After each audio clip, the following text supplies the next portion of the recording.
Good morning, everybody. Good morning. Happy January 17th. It is a Thursday in the year 2023. Hopefully, you enjoyed your Martin Luther King Day weekend. I hope you enjoyed your Monday of holiday basketball as the NBA continually does a great job honoring Martin Luther King in memory.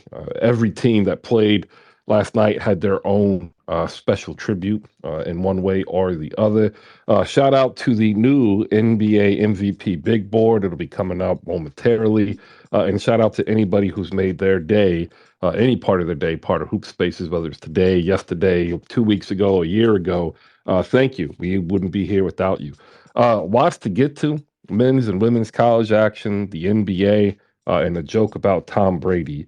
Uh, we also have to be honest. There's a lot of flex here in the league. We're in a transition period, but we still get to see greatness like LeBron James's 48-point performance, Jason Tatum's 51. We're going to talk about it because the MVP big board kind of denotes the change coming. All right, I'll be back in 30. Thank you for coming up. I'll get the show card out there and a couple other things. Appreciate you. Good morning.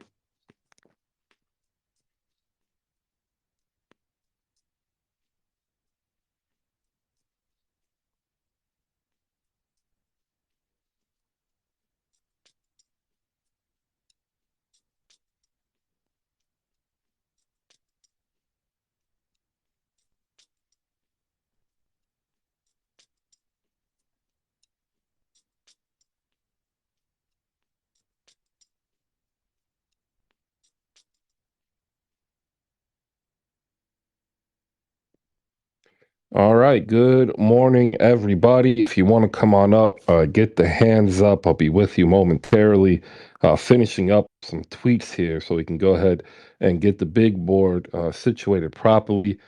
Thank you to all of you who make this possible. Special shout out to my son, who this morning allowed me to gracefully finish the newsletter because the review is back and at it, ladies and gentlemen. I was able to get the issue out today at 7:30. That's the goal, is to try to get out by no later than 7:30 every morning, so that you can have it with your coffee, tea, or at the office when you first sit down. It's hard work. I'm not gonna lie, but it's something that I think we all enjoy. It's a pretty cool way to recap the league. I was actually able to watch every game yesterday and last night. Fell asleep before the second half, though, of the Lakers game. And I'll tell you, it feels good. I feel a lot better.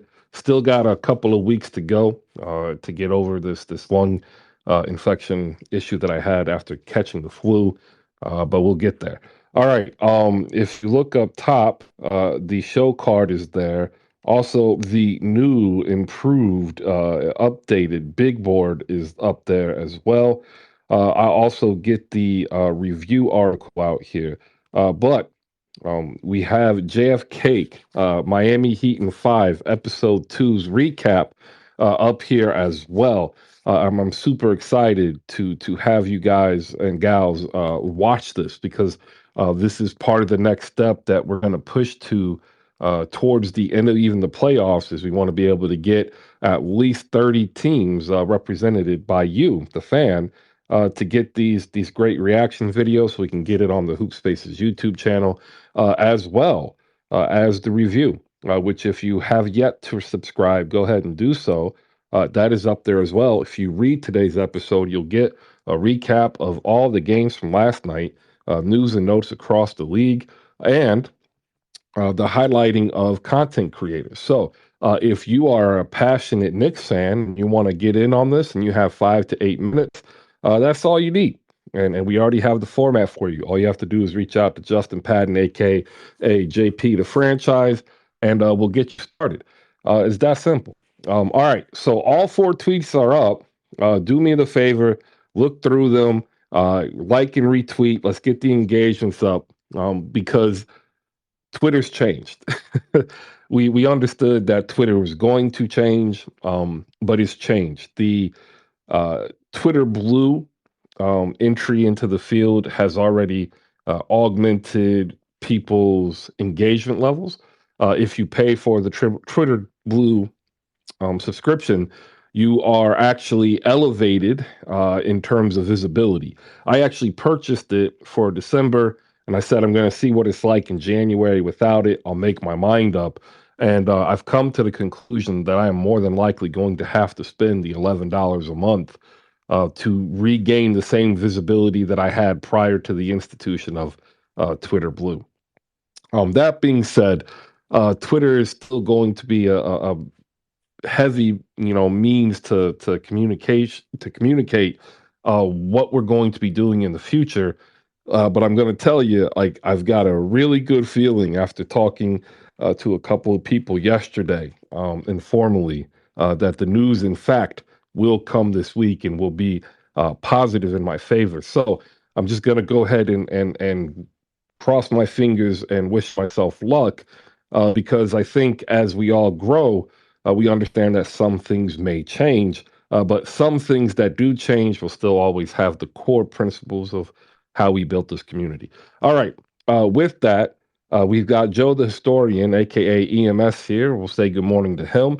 If you're down below, now's a great time to come on up. If you've never been able to speak before, we will not, bite. We're here. We love ball. You love ball, and we want to talk about it. So go ahead and raise those hands. We'll go to Joe. Joe, good morning. I'm so sorry. Good morning, Chris. I just wanted to say that's not the way you want to open up with the cough, man. I feel for you. I something went down the wrong. Anyway, I just wanted to say if anybody had on their bingo card that the Phoenix Suns will be 12 place in the West right now, kudos to you. I just can't believe that right now.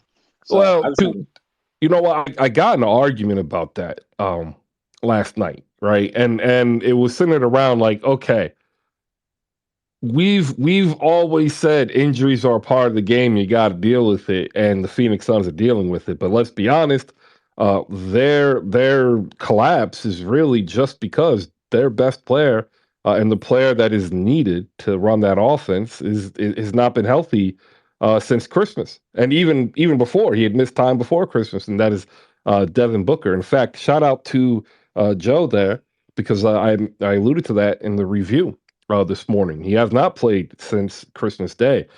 So if you look at the Phoenix Suns not playing with Devin Booker for 15 games, you would expect a losing record, and lo and behold, they have a losing record. Now, what makes it worse is Chris Paul is also out, but I think everybody understood that Father Time was catching up. I think the biggest issue that we have with Phoenix is that they just don't have anybody else. It's just too hard. Like, there's nobody there. It's hard to win in the NBA when you're playing Damian Lee, cast off from Golden State. And with that, KP's up here to hop on Joe's take on the Suns. KP, good morning. How are you? Good morning, Chris. Want to say good morning to everyone in the room. Chris, I don't like to start my day with fraudism. Some people like capitalism, socialism. I don't like fraudism, so I'm not going to start my day speaking about frauds. But I changed my mind. I will. The Memphis Grizzlies.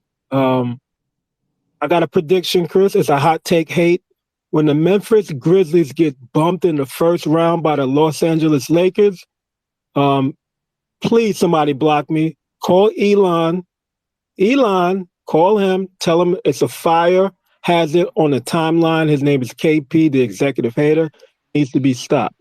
So when the Lakers bump Memphis going in the first round, but to the not the Lakers. When the Lakers bumped them, and I'm not a Lakers liker. I'm a Lakers hater. So when they get bumped, the conversation I've been having with Grizzlies fans, let me rephrase that. I'm gonna be done really quick, Chris. The face of the league, you can't be the face of the league when you only get cheers at home.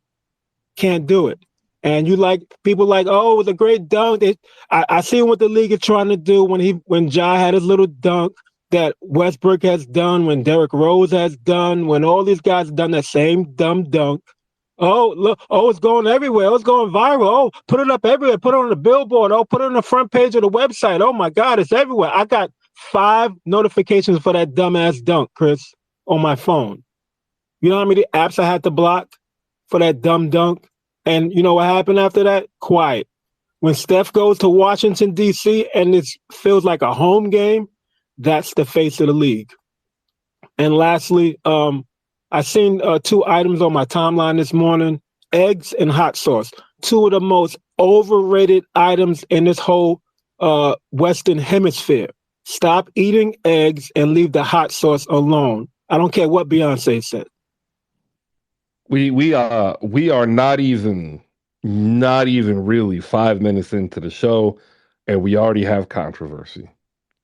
What is this? What is this blasphemy against hot sauce? Hot sauce is just a hotter version of ketchup.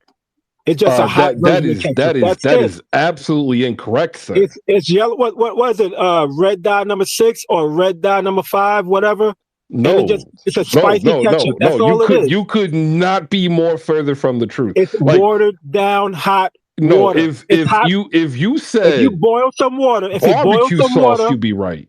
if you boil some water and you put it in a bottle, that's hot sauce. And just put red dye number 5 in it. That's it.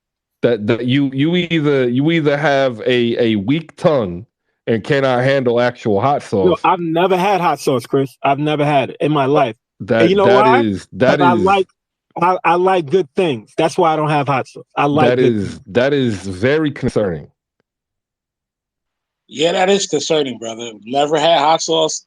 Yeah. Never. I like and keep the eggs away. Eggs are trash.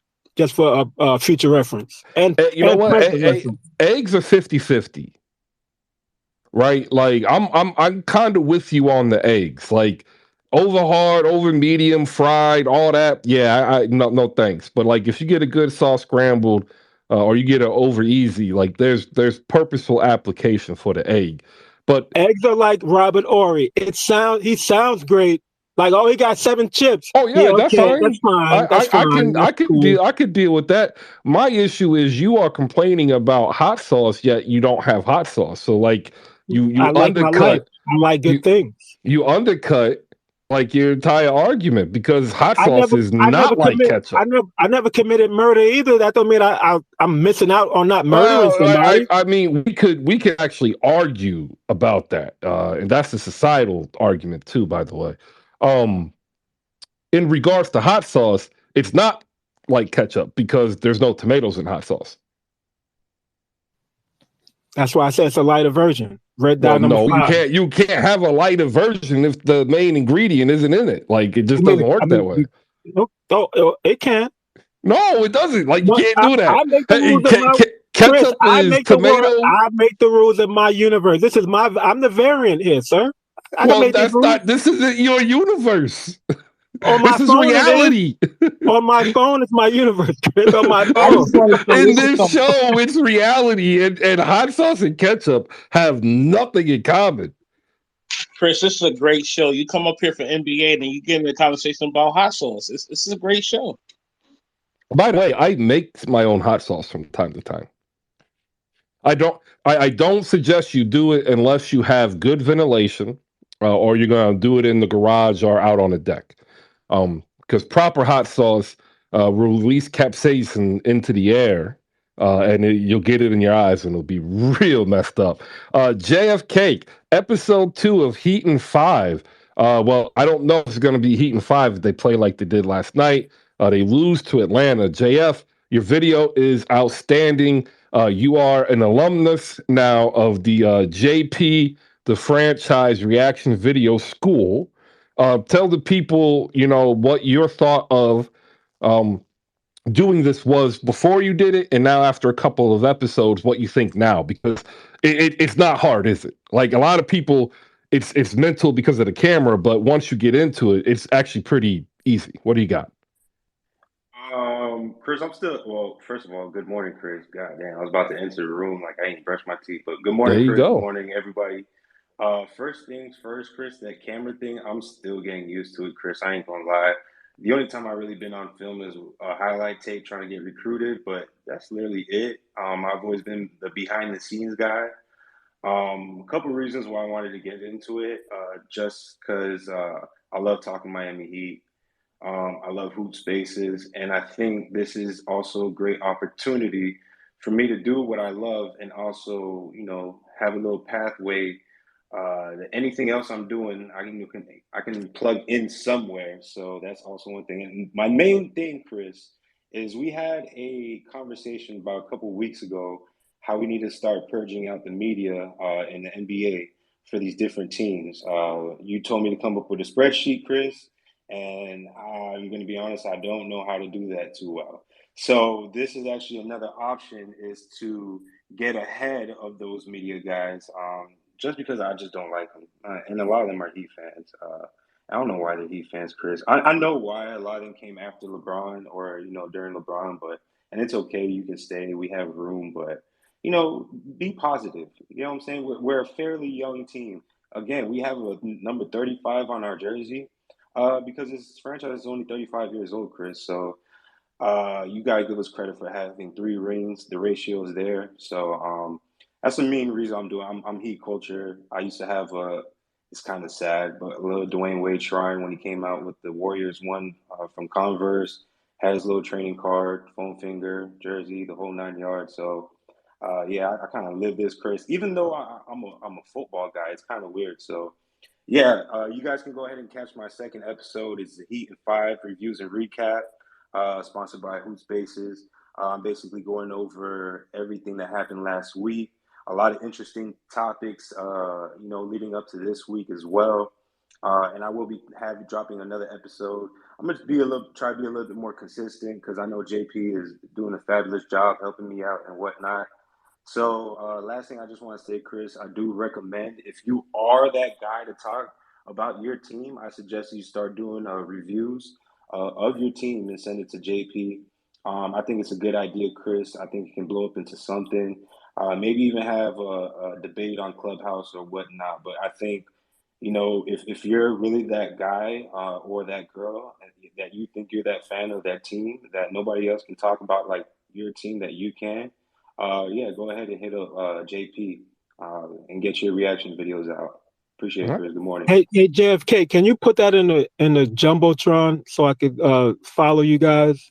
Also, are you scared of the camera like Draymond scared of the rim? Is that what happened? right. Oh, Yo, absolutely, Dre is scared of absolutely. the rim. But Chris, I don't know who's more scared of the rim, Ben Simmons or Draymond. I'm still having that debate, so I'm figuring Nah, it he had out. 17 yesterday, sir. Ben Simmons ain't scored 17 all year. Stop it, man. I don't think, and he was a late scratch too. God, that was just brutal. All right. Hey, look, check out the video. We'll get the YouTube channel link up there for you, KP. But we're gonna go to Hawks Fans TV. My man Alex behind the ones and twos of the best Hawks news on the planet. Last night in the after hours of the Hawks victorious MLK victory, he had DeJounte Murray's father as his guest on stage. Alex, good morning. How are you? Good morning, Chris. Good morning. Long time no see, Chris. I've been busy, but glad to be able to come in here for a few minutes this morning.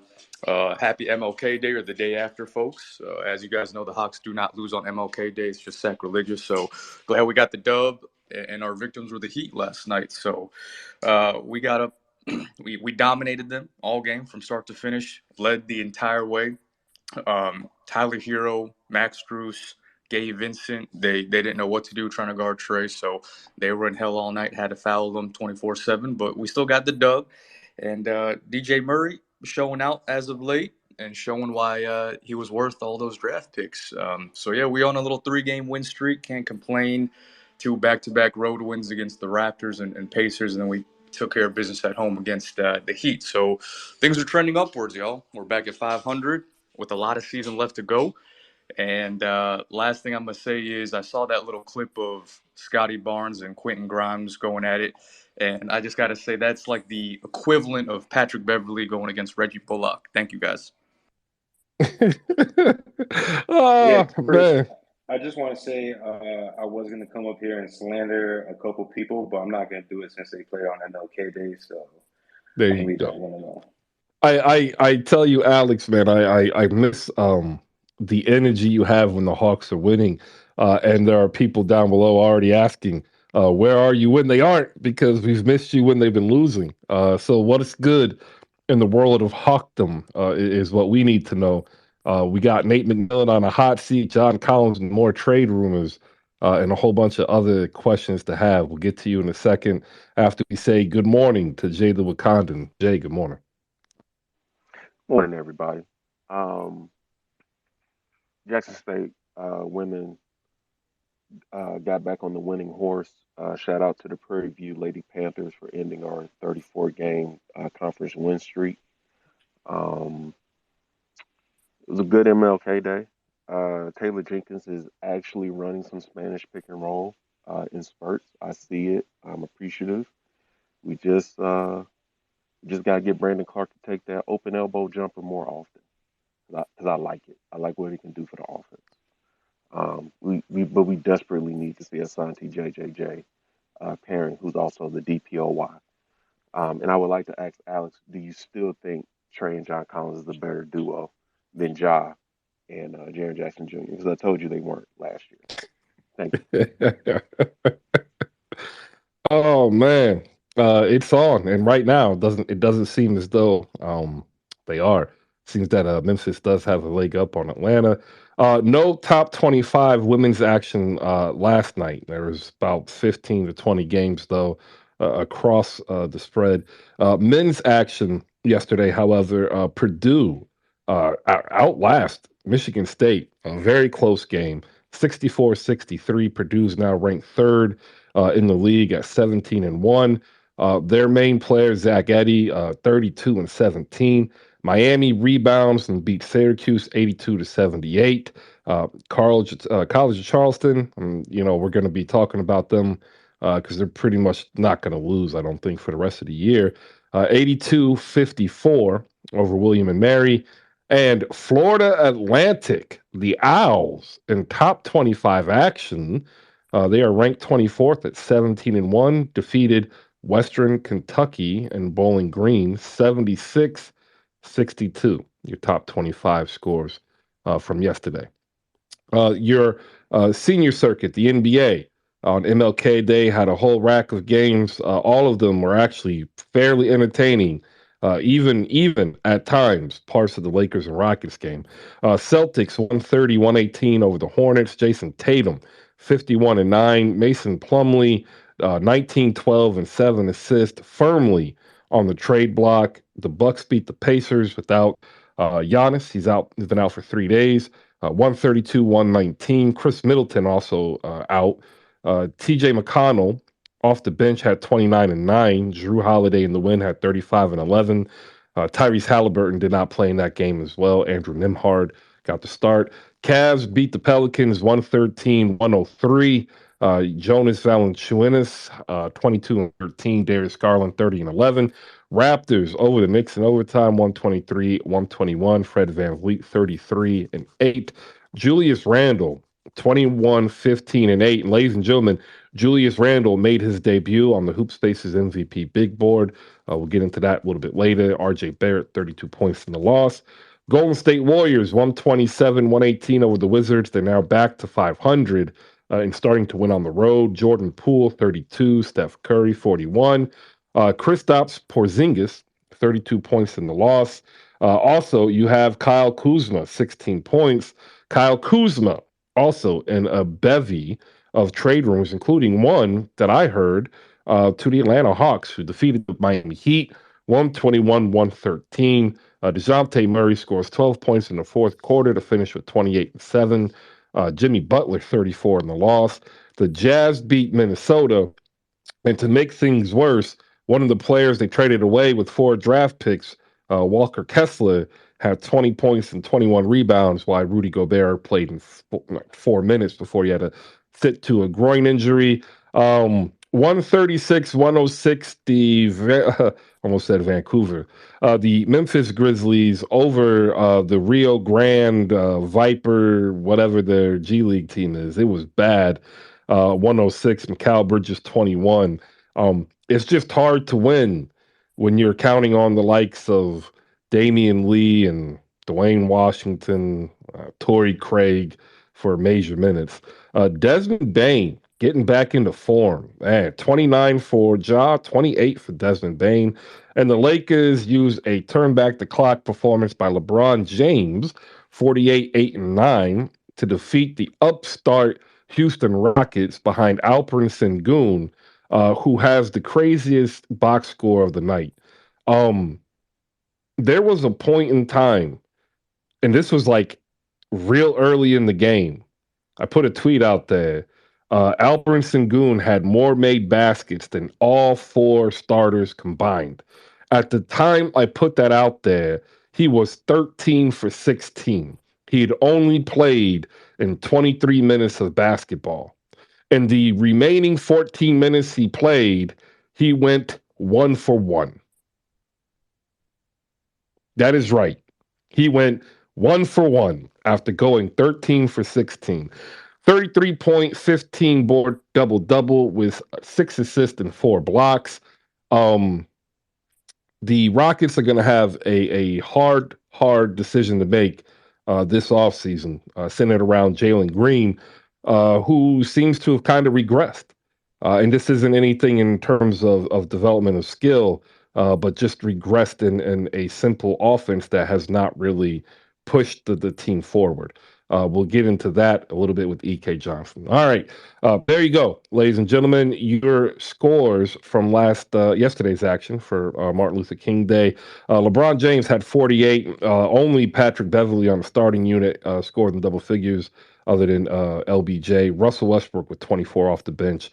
Wayne Gabriel and Kendrick Nunn combined for 29. And that was a must-needed win for the Lakers, who are now 20 and 24. And just sitting on the outside of the play-in in the Western Conference, basically 1.5 games out. All right, there you go. We'll go first to Alex from Hawks Fan TV to ask the question, are the Hawks back? We got Jay to talk about Memphis. We got Knicks Take Jake up here to talk about the Knicks loss to the Raptors. We've got some Grizz to talk about and the Rockets. So we got a long show of good basketball talk. Alex, the floor is yours. 3 games in a row.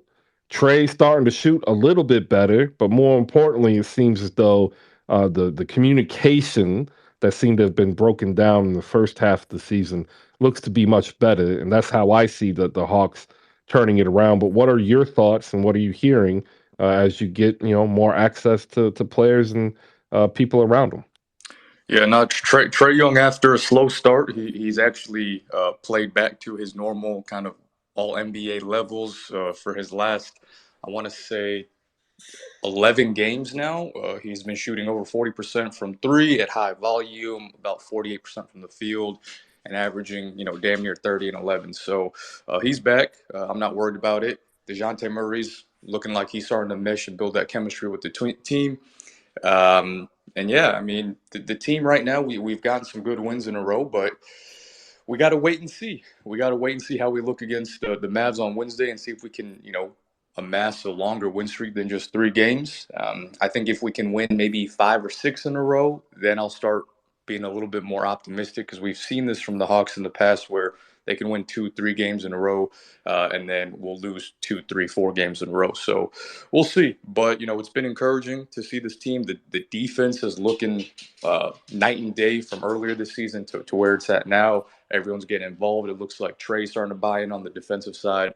He had 4 steals last night against the Miami Heat, which is, I think, his career high. So Trey's trying, man. And, it's showing up on the score, team results. We're racking up some wins now.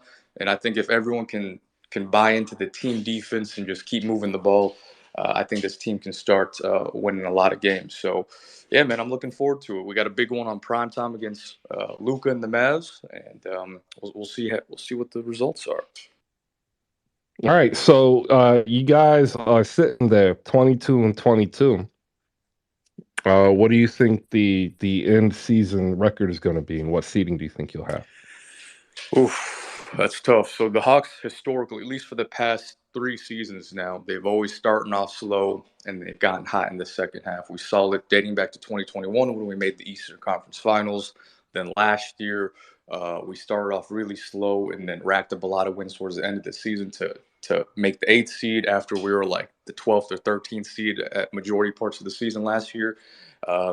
tonight or as of this season, we do have more talent. And so I think if Trey and DeJounte, if this is anything for signs to come in the future, I think they're slowly starting to really figure each other out. So if these two can play consistently at the level that they've been showing for the past few games, I think this team can get back to a top 6 seed. All right, there you go. If you guys have any questions for Alex, make sure you can either hit him on the timeline, you can shoot him a follow, and check out hawksfamtv.com, and you'll get an answer from either him or some of the wonderful people he has over there, like AJ or Sean, getting you a reply to everything you need to know for the Hawks. So go to JF Cake next for the Miami take here. Knicks take Jake has his hands up. If you want to come on up, raise the hands. We'll start bringing people up in about 15. Do us the favor, like and retweet the show card and engage with the tweets up in the big board, specifically the MVP big board. I want to know what your thoughts are. And I also want your top 10. Like Marvin is down there. He's saying a board where Giannis is eighth automatically makes it invalid. I hate to tell you this. It's not that he's eighth automatically. It's the fact that he's not playing right now. And usually people slide down once they don't play in my MVP big board. If he started to play again and went back to giving you 32, 11, and 5, he would also rise back up. But then the question is, does he pass Tatum? Well, I don't know. Tatum's got a 4.5 game lead on him and producing similar stats. Does he pass KD? Right now, to me, he and KD are rather similar, but KD is just slightly ahead in terms of efficiency. It's hard, except if you're Jokic. Like it's pretty easy if you're Jokic. JF, your breakdown of Miami is up there on the video. I want to urge everybody to watch it, so don't give it all away.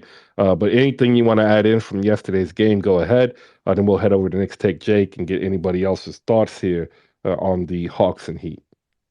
Yeah, Chris, I think just the main thing is that we started off very, very slow to a point where Atlanta was shooting like 78% from the free field goal. So it's kind of hard for us to catch back up if they're shooting good. I still think DeJounte is the better player over Trae Young. He proved it last night, having 28 over Trae Young's 24. And we were catching back up, but it did take a DeJounte Murray three for them to put the dagger in us. So I think this team is going to go in the direction that Nate McMillan takes them, but it's going to be very tough because this team is showing spurts. But I still think a 3 o'clock game in the Monday afternoon is very odd timing for us as well. But I think also Spoelstra took too long to put Butler back in and to put Bam back in as well. But Jimmy proved last night he was the best player on the court, dropping 34 points. So we just need our role players to go ahead and step it up like Tyler Hero. I understand he's probably been having them sleepless nights. He just had a baby, so I get it. He's helping his lady out. You got to give him a break. But he is still showing up, and he is still doing what he needs to do. If he's not scoring, he's facilitating and grabbing rebounds. So I'm not too mad about that. We can always come back and go on another 3-game win streak, Chris. So that's all I got. All right. Yeah, no. These 3-game win streaks in the second half of the season is what's going to be needed for both the Hawks and the Heat, probably to keep pace with the top teams in the East, such as Boston, Brooklyn, and Milwaukee and Philly. We'll go to Knicks Take Jake. You got anything on this Heat and Hawks matchup? And then we'll ask if anybody else around the room does. And then we'll move on to the next game. Yes, sir, I do. Good morning, everybody. What's up, Chris? Hope you're feeling better. Jay the Wakandan, I need Desmond Bain to protect his toes at all costs. I need him on my fantasy team. It was rough not having him out or, not having him in the lineup. Now that he's back in and he's cooking, tell my man to keep doing it, man. I need those points. But, yeah, pull Trey, development. I know early on in the season and kind of going in from the offseason, there was talk about Trae Young needing to kind of play more off ball. Obviously, DeJounte is a more traditional point guard. Has that dynamic changed as of late? I'd imagine that Trae is getting more of the ball. To be honest, I just haven't really watched a lot of Hawks games, and I know the Knicks are coming up playing the Hawks soon. So I'm just kind of curious, like the distribution of like who's the primary ball handler, if that's changed, and kind of what you've noticed. Just so I have something to look at, when the Knicks face off with the Hawks. Yeah, good question. Trey's mindset, at least these last few games, I think it's really just the defensive effort. That and he's not shooting as much as he's shown historically, beginning his career. And I think it's just him trusting his teammates more. But really, the defensive effort is really the difference that we've seen. And I know that's the biggest knock on Trey is he's the worst defender in the league, quote unquote. Apparently, had 4 steals somehow against a big, lengthy Miami Heat team. But yeah, it's really just that and trusting his teammates more. And I think just the chemistry between Trey and DeJounte is really starting to show now. So, yeah, I mean, the game, we played the Knicks right after the Mavericks, I believe. I think we play all this Friday. And, yeah, I mean, we saw what happened the first game when everyone was, both teams were fully healthy. We beat y'all pretty convincingly.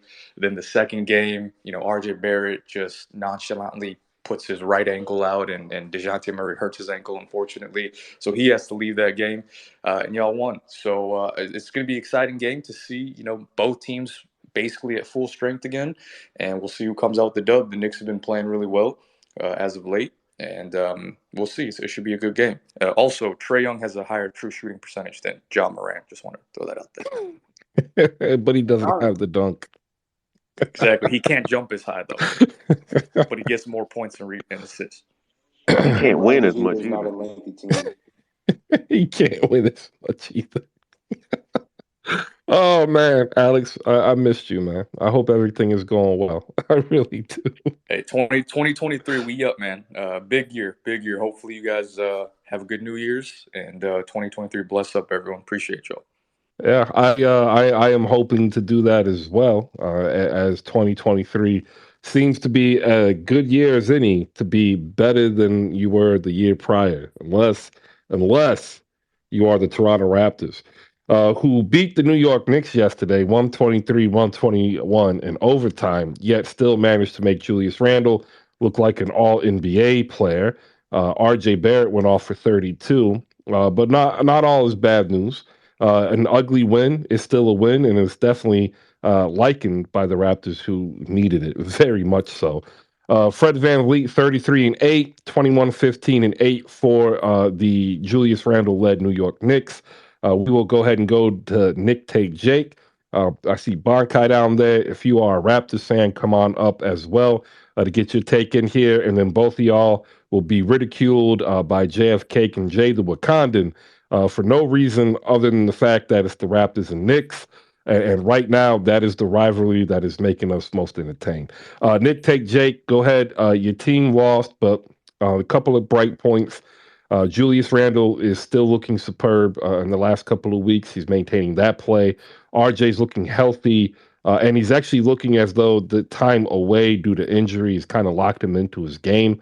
And then you have Jalen Brunson, who is trying to make a late surge for an All-Star game nod, probably not by fan vote, but by coach selection. What did you take away from this pretty entertaining game? Not going to lie, it's pretty entertaining. I think there was maybe only 2 minutes of like me head scratching in the fourth quarter on a couple of calls and possessions, but I'm not going to take away the work that Tom Thibodeau's actually put in. What do you got? Yeah, and I appreciate the setup, Chris, and thank you for having me up to talk about the game. First things first, I'm going to need Julius Randle to be taken off of that damn big board. I don't know what you're doing. Man went 7 for 20, 1 for 6. Missed a clutch free throw down the stretch. Almost got a game-losing technical at the end of the game. There's a lot of people, talking about the refs. Assistant. Yeah, let me go ahead and explain the big board, because it's not what most people are used to, right? Okay. This is a production based big board with a little bit of tweaking. So think of it like a VORP, but tweaked for home and away, right? So Nikola Jokic is third in league on my formula of all production. But when you look at what he does home and away versus Luka and Jason Tatum, he's above them, right? Then Luka's number two, Tatum's number three. Randall, believe it or not, is fourth in production by my formula, fourth in the entire league, right? But the issue then is when you look at him compared to, let's say, Joel Embiid, Sixers are doing better. Joel Embiid is more prominently dominant. And the same thing with John Morant, more prominently dominant, and their teams are doing better. So that kind of buoys them as well in the home and away splits. And then if you're injured, and you're not playing, you actually move down, right? Like a lot of people don't understand that. I don't hold a placeholder. So like even though Giannis is having an amazing season, technically there are 10 people who are producing more value stats than Giannis right now, but his team is second in the East, right? So it evens out. But because he's out and he's been out for 3 days, he's going to slip down faster. Like Curry dropped from fourth all the way to like ninth when he was out. It's just to give other players that a lot of people aren't recognizing that they're doing well actual recognition. So like here's some other names that could have been on here based upon production. Tyrese Halliburton, who I think is 10th, but he dropped because he's injured. He'll probably be out by the next big board. Anthony Edwards, currently 6th. Nikola Vucevic, currently 7th. Kristaps Porzingis, currently 9th. Domantas Sabonis, currently 12th. It's just to allow the regular fan who is engaged in their team and only sees what top main media says. Hey, these dudes are also balling at the same level. That's all, Nick. That's it. Nothing nefarious. No, I was probably just joking, but I do respect definitely the work put in to get that list together. And hey, if it's based off of production, I completely understand why Julius Randle's on there, because Julius Randle, you could probably make a 2.5 minute highlight video of him snatching rebounds out of his teammates' hands. He's very aware of what his stat line is throughout the game. I've seen Yes. him I've seen him let out a primal yell up 20 points against a very poor team because he got his 10th rebound. Well, doesn't he have a double clause in his contract that like if he gets a certain amount, it's a bonus? That I'm completely unaware of, but Yossi Goslin of Hoops Hypes down there. I'm going to ask him because that actually might be in that contract. Yeah, Go ahead, Nick. I'll be curious about that as well. But yeah, more about the game. I think overall, in terms of entertainment value, it was a very good game. They started out letting these guys play pretty rough at the beginning, a lot of non-calls, but really as the game kind of progressed, the whistle started coming out more and more. And maybe I'm looking at it from a different lens. I feel like it was being called tighter both ways, both kind of badly. RJ Barrett got bailed out on a couple questionable attempts that he got to the free throw line. Same thing obviously was going with the Raptors, but yeah, really, I think what the story of the game was the Knicks actually made an adjustment and took RJ Barrett, who kept finding himself on Pascal Siakam in the first half. Mitchell Robinson got put on Pascal, and it was pretty much a good night after that point. I believe he only scored like 7 points in the second half. Mitch was really doing damage on him. I think two things really let the game slip away from the Knicks, even though they had a lot of momentum. One was that Pascal, even though he wasn't, taking a lot of attempts, was, adeptly finding his kickouts and even kind of baiting himself into the paint, looking for that opposite, corner three, and would just kind of swing it over. And the Knicks do this thing where, it's 2023, and I know everybody's very concerned with packing the paint. That's sarcasm if anyone didn't catch that. They are helping in the paint. So it was pretty easy for the Raptors to kind of swing those to the corner. OG Anunoby and Scotty Barnes were knocking down threes left and right to keep them in the game. And then also I do have to mention the fact that, again, Julius Randle, he puts up a lot of rebounding numbers. He does that because he does not box out and is the number one box out center in the entire league. So what he does is he kind of just like turns around, is like,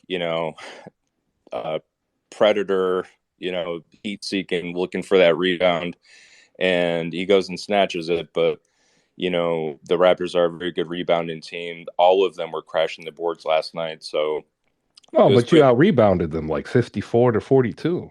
No, I believe we actually got out rebounded. I'm pretty sure. No, you out rebounded them 54-42. Yeah, 20 offensive rebounds. Maybe I read it backwards. Well, it was really the offensive rebounds that I was really talking about. Down the stretch, they were letting a lot of offensive rebounds. It was pretty much every time it was Julius Randle's man that would just like go around him and would guess right and get those rebounds, and they got some extra attempts. And before I get up out of here, I got to shout out my man RJ Barrett. That last play in regulation was amazing, but unfortunately, the Knicks have put their whole basket of playing high minutes into this first half of the season. They have the fifth easiest strength of schedule in the entire NBA. So by overtime, we kind of all knew like they were going to be out of gas. But that was pretty much my experience with the game yesterday. My experience was that I had to watch Obi Toppin and Isaiah Hartenstein share 27 minutes of nothing. Yeah. It's like, just hear me out, ladies and gentlemen. They combined for 27 minutes, 7 points and 7 boards, right? Cam Reddish, Jericho Sims, Derrick Rose, Evan Fournier are right there. My question is, does any combination of Jericho Sims and either Cam Reddish, Derrick Rose, or Evan Fournier do better than 7 and 7 in 27 minutes? Because if they do better than 7 and 7 in 27 minutes, they win the game. I mean, I feel like you left out a key name as well, and that's Svi Mylauka. Even though he hasn't, I'm not even joking, because he has had some NBA experience. He has been able to show that if you give him 15 minutes, he can give you like 6 or 8 points. Like that I think that's something that he could do. But he can't play defense.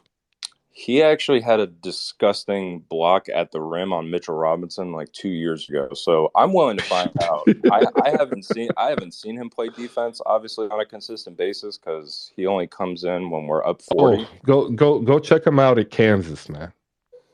I believe you. But no, I feel like this has been the problem all year, is that Tom Thibodeau has ostracized half of this roster. So if you really want to look back, and I have done this, the last time the Knicks have had 8 players over 18 minutes, you have to go all the way back to the beginning of December, when I believe they played the Hornets. So since then, we've literally been playing, I would say like a 7-man rotation, because if you're not playing at least like 18 minutes, can you really say that you're in the rotation? I don't know. Oh, at 12 to 15, you can. 12 to 15 makes you an every game player. Well, yeah, and I think the problem is that at certain points, the game script, if the game is tight, you can forget about the bench even having impact. So, you saw Deuce McBride yesterday come in, come out, and that was it. There's no consistent rotation there. 49 minutes of RJ Barrett last night, ladies and gentlemen.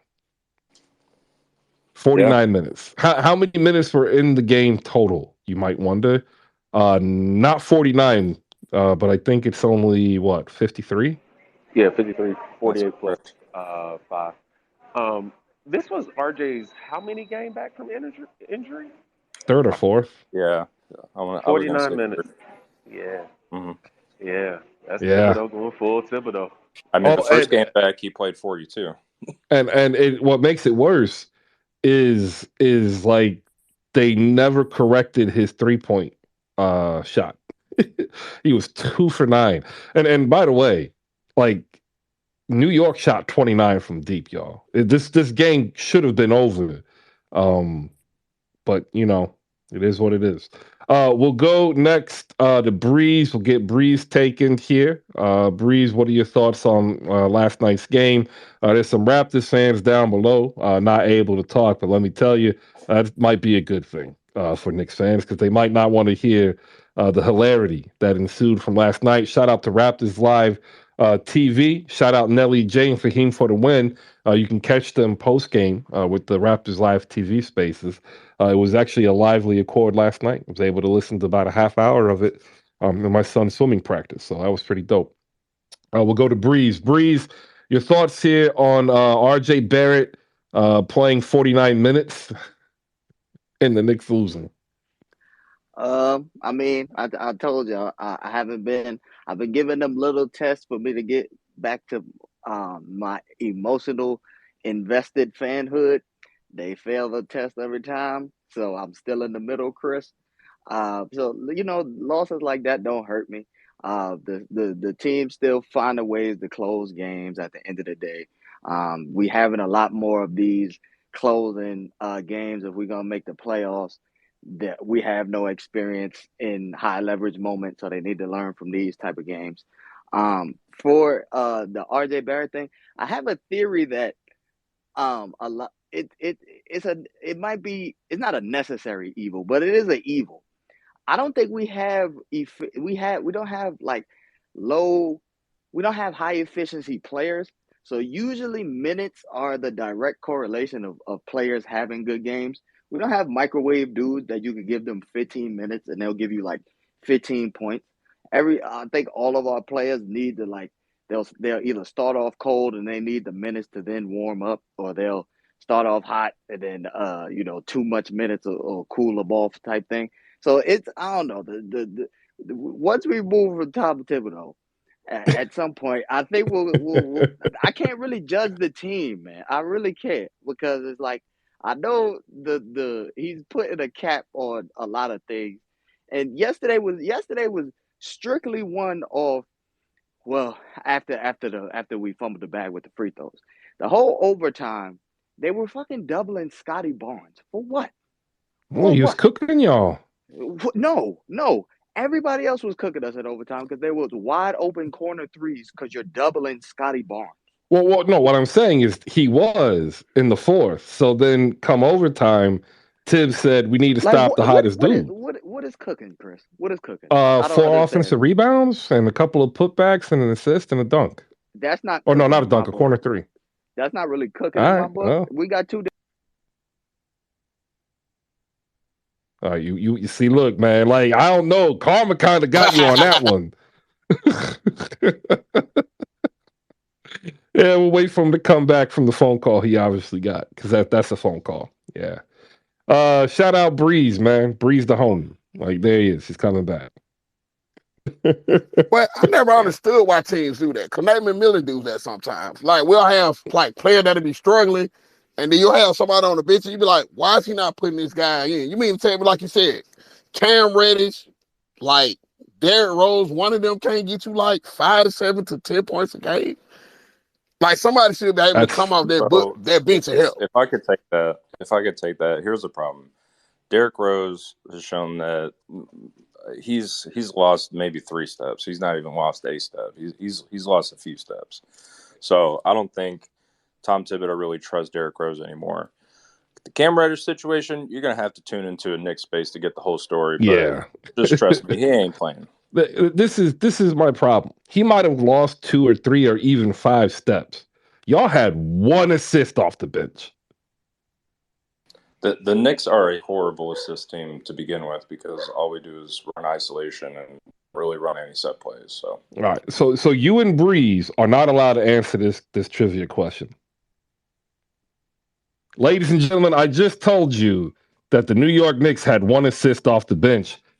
Y'all need to tell me who it was. First, the first person who gets the right answer gets a point. Isaiah Hartenstein, and that was only because you said Scotty Barnes was cooking. Well, I just told you couldn't answer. I answered it anyway. Don't ever tell me he cooking off some damn offensive rebounds, fam. Don't ever. Well, offensive rebounds lead to a higher efficiency rate in scoring, right? Like the more offensive rebounds you get, the more efficiently you score, and like that turned the heat up on the stove, right? And like to me, if you turn the heat up on the stove, like you're cooking, because like the stove's heat is increased. You know what? I'm not. I'm usually trying. I'm tuned in. I'm literally listening to you most times. Try every day. I ain't hearing you right now, Chris. I ain't hearing you at all right now. I mean, but in the fourth quarter, that's what happened though. Because if he's getting the offensive team more opportunity, that means the defensive team isn't. So that is cooking because he's helping his team getting more points, getting more chance at He's points. microwaving. He ain't cooking. Okay.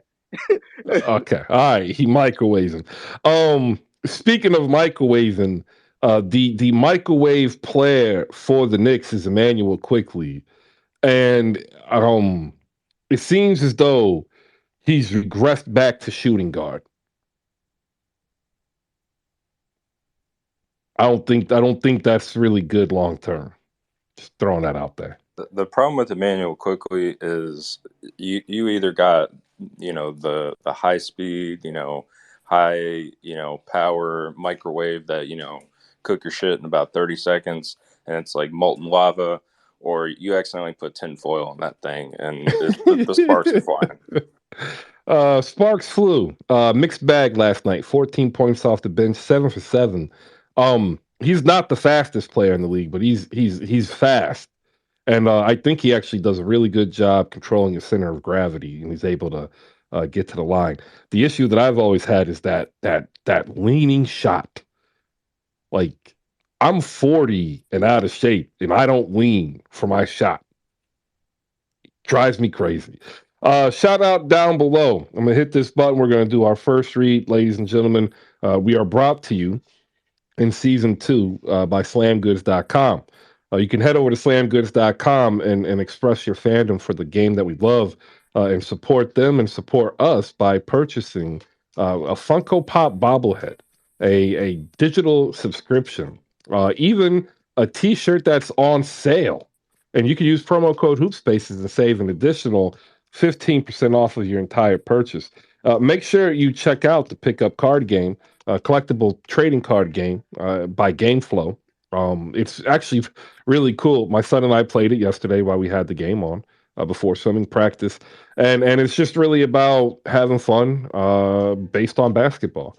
All inclusion too, right? Disabilities are there, women, kids, men, black, white, Asian. It's all there because we view basketball as a game of unity, and that he picked up on that and created a gym. $25 over at slamgoods.com. Use promo code HoopSpaces, save 15% off of that and your entire purchase.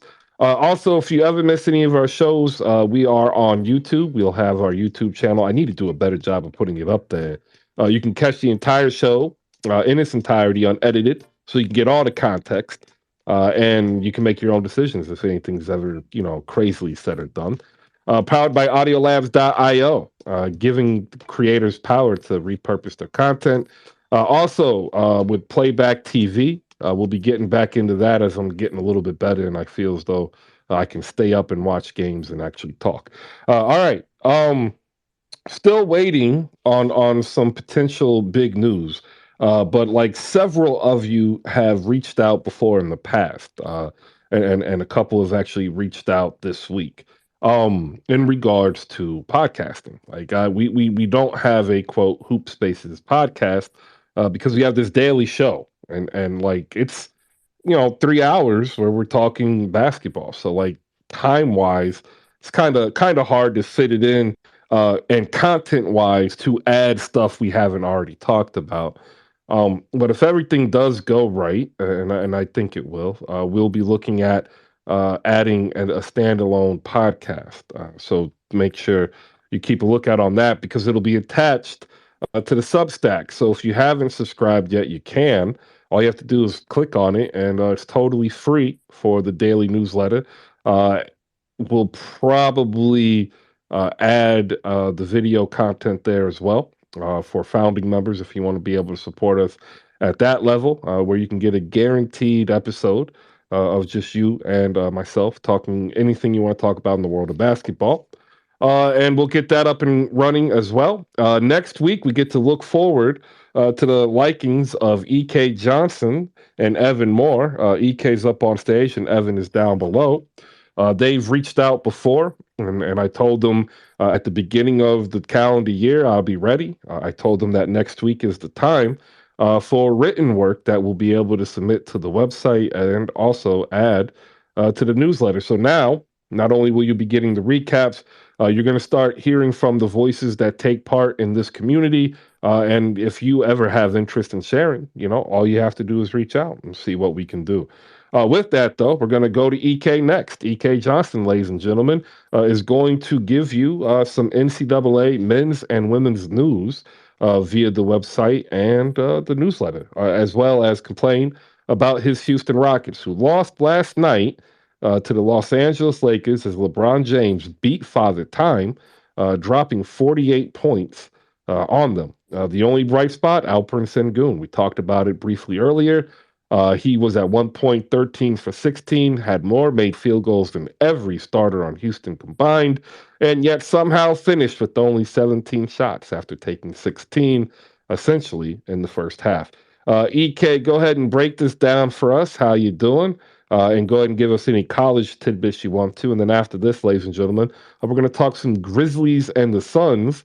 I'm going to put up the Grizzlies pod I was on with Sharon Shy Stone of the Believe Network of Believe in Grizzlies, because we talked about this, and I want to hear Jay's thoughts, because I think now a lot of people aren't giving Memphis their proper respect, not because of the dancing, but because of actual basketball.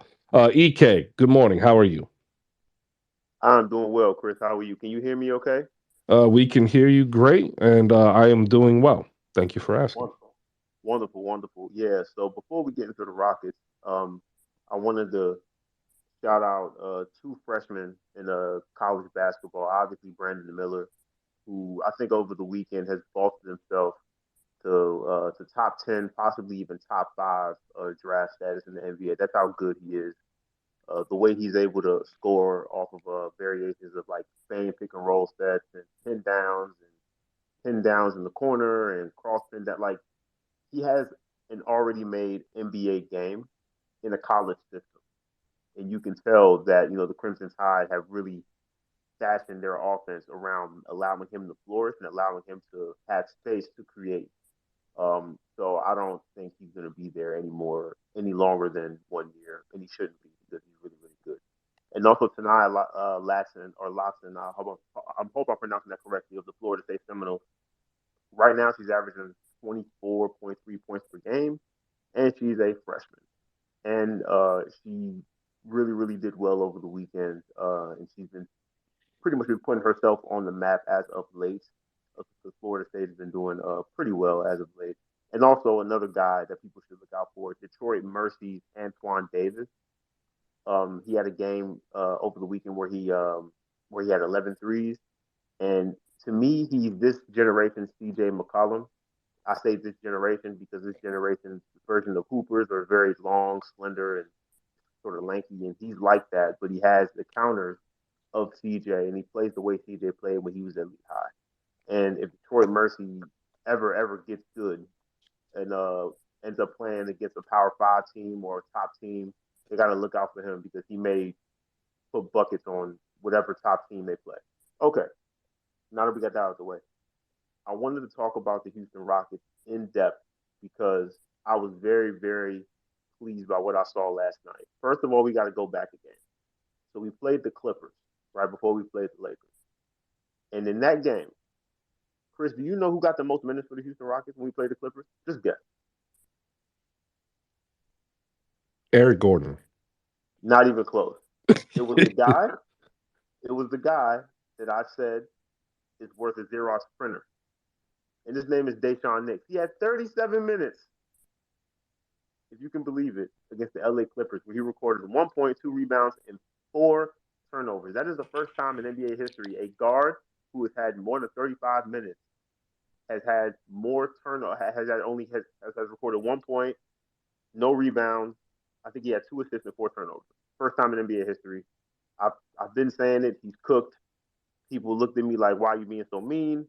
It's not mean. He's not an NBA point guard. Get him off the team. But we fast forward to last night, and last night Deshaun Nix did not play as much because I think Coach Silas, as the game progressed and as we started to run our offense through Alperen Sengun, which is really what the fan base has been clamoring for, right? Once we saw that, it's like, okay, we don't need to put Deshaun Nixon to try to handle the ball because we can run our offense through. I was about to say Jokic. We can run our offense through Sengun, establish him in the mid post, the low post, and then once the defense collapses on them, we have willing and able cutters. Most notably KJ Martin, who over his last 2 games has been amazing, and he should be starting. But that's a whole nother conversation. But when KJ Martin is as willing and as good as a cutter as he is, when you have Sengun on the block, it shifts the zone. So if he's cutting in between the zone or behind the zone, it shifts it to the point now where the defense not only has to worry about Sengun possibly making the right pass out of a double team, they have to worry about him scoring, and they have to worry about him possibly making the skip pass because of the gravity of KJ Martin or Jabari Smith or Jayshawn Tate cutting towards the basket for easy buckets. That's all produced by Alperen Sengun. Now, when you think about Jalen Green, up until the third quarter, he had a horrible game. He was shooting really, really bad. And then over the last 354 last night, he essentially scored like 11, 12 points in a 3 minute and 54-minute span, 54-second span, right? And because he has such explosive ability, when we're able to establish Sengun in the hot mid post area, and when we can allow Sengun and JG to run high pick and rolls, what it does is it allows JG the ability to say, okay, I can use this pick and roll and use Sengun to get him an open bucket, or I can split the pick and roll and use my athleticism to get to the rim. Right? Just high quality basketball thinking right there. There were a couple plays in the fourth where they did that. Right? And because Sengun had been playing so well, the Lakers overplayed on the pick and roll because Sengun had been killing Thomas Bryant all night. Right? Basically to wrap this up, what I'm saying is we need to run the offense through Sengun. He is our Jokic, essentially, right? So when we run it through him, we don't need a quality, very, very great point guard because essentially he's our point forward or point center, if you will, right? And all we need is guys like a Jabari, like Jay Sean, like KPJ when he comes back, like Jalen Green if he ever wraps his head around it, to say, listen, we play off this guy. He's going to get us easy shots. We have to be better off the ball, and we have to move. If we do that, I think that's going to shore up our offense. And then obviously defensively, I mean, I think we're still going to be near the bottom, just because we're a young team and, defensive rotations and things of that nature take a little bit longer to sort of develop. But offensively, if we can do that, I think we're going to be good. You got to think about it, man. LeBron James damn near had 50 points last night. And just guess how many turnovers the Lakers had as a team. 14. They had 2. They had 2 Yes, I know. turnovers. They set a franchise record with 2. It's crazy. They played damn near perfect. So they need to play damn near perfect to beat us. And it's because Rockets Twitter, I know the media doesn't like to refer to, Twitter and the fans as having any type of brain, but we've been clamoring for months. Play this guy more than 30 minutes, run the offense to him, let's see what's happening. And when we do that, he played a career high 37 minutes last night and had his best game. Who would have thought? Just everybody on this damn app. And that's all I got to say. Also, Jabari Smith Jr., I love him on defense. And he is he is probably the best leader. He may not be the best rookie, but as far as rookies who are leaders, he's up at the top because there were a couple of times where, like, when Jalen Green was struggling, where Alfred had a couple bad plays, he was picking those guys up. And he was letting them know, like, hey, listen, let's get back on defense. Let's continue to run our stuff. The shots are going to fall eventually. And lo and behold, he had been struggling a little bit. He got his 5th foul, and then he scored a quick 5 to 7 points in the fourth quarter to keep the game intact, right? So I think Jabari Smith has really grown into his own. I think he's understanding the offense a little bit more. I think he likes his teammates. And I think we're heading in the right direction. We're still going to suck. Steven Silas is still going to get fired. I still want Eric Gordon off the team. But the young guys, they look good. I think we got to run through things. All right. I've heard other people make the Sengun to Jokic comparison. I tend to move way off of that. Um, he's more Sabonis than he is Jokic, and as we find out more and more that he's really 6'9", and I'm sure we're about to find out he's really 6'8". Yeah, because right now, because he's listed as 6'11", and I was like, Oh, he's definitely not 6'11". but he's He listed as came into the 6'11". league 6'11". I guarantee you he's 6'8" or 6'9". The issue is Jokic for his size is a better natural athlete. And the passing vision is slightly different. Sengun is more of a reactionary passer. He can work his mold into being a facilitating passer in the NBA. He can have times where he can seem to take control, but that's because just by, I think, happenstance, he realizes he's actually on a mismatch as opposed to Steven Silas putting him in a position to be in a mismatch. I'm agreeing with you. He is showing you exactly why I thought Houston would be worth watching on League Pass. It's just that the rest of the team really isn't. And I tweeted yesterday, and I think you saw it, and I can't remember if you replied. The Rockets are going to have a serious question they're going to have to answer, and it's going to be what do they see Jalen Green actually being, and is that where they need to go in that direction? Okay, so I can answer that question for you. I can tell you right now, the franchise, they're extremely high on Jalen Green, not because of what he did or what he didn't do in the first three quarters, but what he did in the last 354 of the third quarter, heading into the fourth quarter, right? His ability to score in bunches is unparalleled, honestly. I mean, he was ripping, I mean, he ripped three straight threes to get us back into that game last night because we were dead in the water. Consequently, LeBron went to the bench. We were down by like maybe 15 plus. Jalen Green goes on this run. All of a sudden, it's a 4-point game going into the fourth quarter. We've got a chance to win. That was because of him, right? So I think he's got to learn to take better shots. And a lot of that has to do with the fact that he can get a shot anywhere. And once he learns that he can play off ball a lot more than he does and still get his looks and still get more quality shots, I think that's when he's going to be able to turn the corner because he has the talent, right? If you see him play, I watch every Rockets game, so I see him play all the time. But for people who don't really see him play, he's a wiry. When you look at him, you don't think explosion because he's like wiry. He's not really stocky or anything like that, right? But he's explosive. He gets up and down the floor. I would say he's probably top five to top three as far as getting up and down the floor as far as speed. And as far as explosion, he's definitely top five in the NBA. Like as far as getting to the rim and exploding over guys, right? So when you've got those things, all it takes is some fine tuning to say, hey, listen, we're going to work you into an offense that's centered around a guy who can pass you the ball, who can work out of the mid post, low post area, right? All you got to do is learn how to cut, know when to cut, learn how to move off the ball, and then there's going to be times when we need a bucket, the ball's coming to you, right? Yeah, So I but think that's kind of my problem. Is that the more I watch them, the more he looks like KPJ. And my issue with that is you get to a point where players are going to require the ball. Like Sengun is going to have the ball in his hand. KPJ needs the ball in his hand to be effective anyway whatsoever. So does Jalen Green. So like, are you freezing out Jabari Smith? Because that's kind of the way it's going. He's filling the John Collins role of with a heavy laden backcourt offense that's inefficient. no. So what you do with Jabari, right? And this is where and this is the next evolution. This is where I think Steven Silas will become obsolete, and the next coach that we bring in will be great. I've been saying because KPJ and Jalen Green are essentially the same player. I've been saying, and KPJ is actually slightly better off ball than Jalen Green. Um, so I would say once we get EG out of there, bring KPJ off the bench. I know it sounds crazy to some people.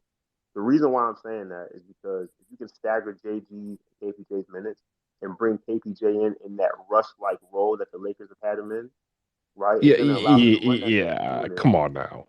No, I'm just listen. Okay, but KPJ ain't trying to sit on the bench, from bro. a basketball perspective, it works. I'm not talking about Oh what he yeah, does. no, I agree with you because they're redundant, but that ain't happening because he doesn't want to. It depends. We don't know what's going to happen in the next 6 months, Chris. Once Silas is out of there, who knows? I'm just saying. This is me giving you the best option, right, for what I think would be best for the Rockets moving forward. All And the right. thing about Jabari is that he has the ability, he has the skill set of a Paolo Banchero. He's not as big as Paolo and things of that nature. But as far as like in open space and isolation, he can put the ball on the floor. I think what I need him to start doing, and he did this a lot against the Clippers over the weekend, when he's on the fast break and he has a bigger guy in front of him that he can get by, or he has a smaller guy in front of him, he settles for that mid range, like free throw line jump shot in transition, right? He needs to stop doing that. There were a couple of plays against the Clippers where they're on transition. He dribbles 1-2 Euro step over three guys laying, right? He No, can do that I consistently. understand. If he can do that consistently, I think he needs to understand that, and I think he needs to be put in a position to do that. But the first part is you run it through singles primarily, right? Then you're going to allow Jabari to get easy looks off of Sengun because he's one of our best shooters from behind the arc, and he's one of the best guys who can catch and shoot, and also catch and dribble off the ball. Off the catch, right? And he's long enough to where he can rise up against most guys in the mid range, like that 15 foot area, and drain jump shots, right? So once he gets going like that, I think that's the start of it. And then, like I said, as we get a better coach, we can start to work him into maybe some Spain PNR stuff between, maybe if Tata gets some run between him and doing and Tata. It's a lot of options. I look, man. I hear you, and I hear the optimism, and like that's literally all that I'm happy about because the Rockets need optimism. So I'm hoping that plenty of Rockets fans hear it because it's going to be a long road. It I just agree with is. you. I Yeah. agree. And whether we get and this is my last point. If we get Wimby, I don't think we're going to get him. I've been saying for the longest time that I think the Spurs are going to get him because the Spurs have like a magic juju over the league. But if we get Wimby, I think I have to look up the rosters. I think as far as size, we'd be one of the biggest teams from 3 to 5. And with us being able to control the boards, the way we'd be able to control the boards if we got Wimby, I think would be a lot more advantageous than getting Scoot. Provided that Silas is gone, EG is gone, and we get a coach that runs through St. Group. If those three things happen, the statement I made makes sense. If those, and get Wimby, right? yes, and get Wimby, but we won't get. I'm Yeah, pretty confident yeah. we won't get Wimby. I think the Spurs or the Hornets are going to get him. To be I love the optimism. honest. Yeah. Yeah. I'm glad that we brought up Jabari Smith because Yes, I was going to you. Jay, stop trying to poach him. You've been trying It's to not. poach It's not Jabari all poaching year. at this point. it's It's not pretty The poaching. Grizzlies bad. got everybody. The Grizzlies got everybody, bro. Like, No, why? no, no. Listen. The Rockets need an adult in the room, right? So we're Facts. gonna give you two, Danny Green and Xavier Tillman, and we'll throw in Jake LaRavia. You just got to throw in Jabari Smith, Josh Christopher, 2 picks, 2 swaps, done and dusted, not even protected. Okay. Then you They're trying to go make. get They're trying to make it. Wimby. No. Then you go get Wimby. Okay. And then you don't have to choose between Sangoon, Wimby, or Jabari Smith. Then you already got you got Jake LaRavia, who's a big wing, who what you need. You play him at the 4 or Tari Eason. Okay. You give Maurice Harkless another shot if you want to. There's a He lot was of big waived in wings you can October. He's get. not getting another shot. Well, he said if He you said what? want to, if you I said want if you to, want to. If you want yeah. to. You know what I'm saying? And then We what you still got do him on the is, books for like $4 million. So yeah, it's crazy.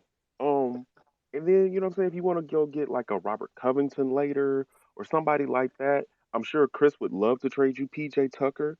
You know what I'm we already saying? tried And that and it didn't work. and We so tried Robert Covington and PJ. And it didn't work. I'm just saying, since y'all getting Harden back anyway, you see what I'm saying? Listen, when you get Harden back, Nasty. you're gonna have KPJ, and you're gonna have Jalen Green, and you're gonna have Wimby, and you're gonna have Sengun.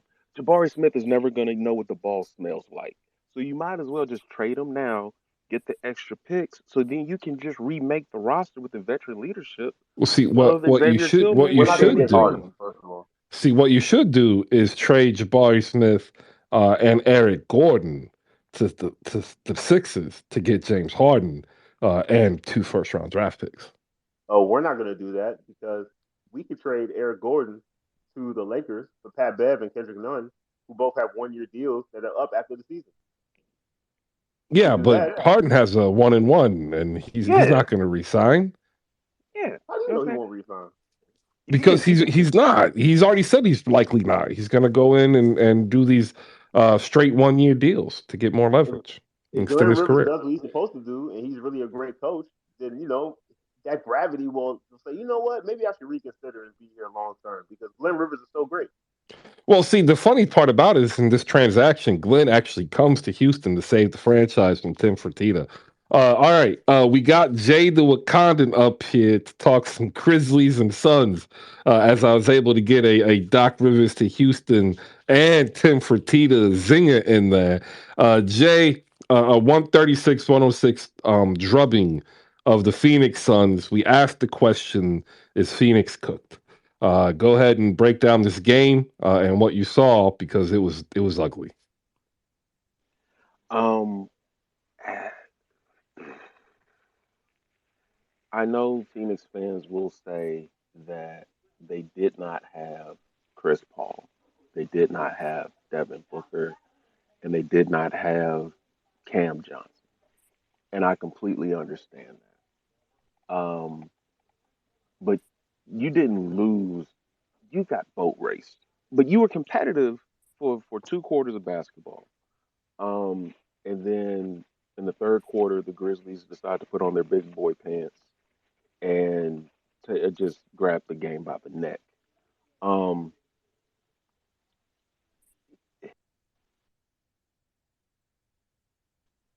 All right. Sorry, that was a phone call.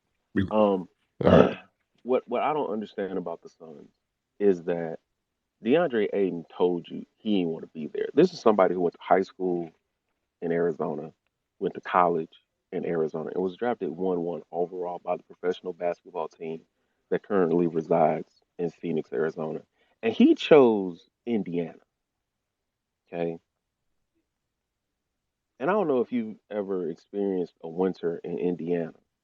Um, but DeAndre Ayton was willing to risk it all and trudge through Indiana winters to get away from Phoenix.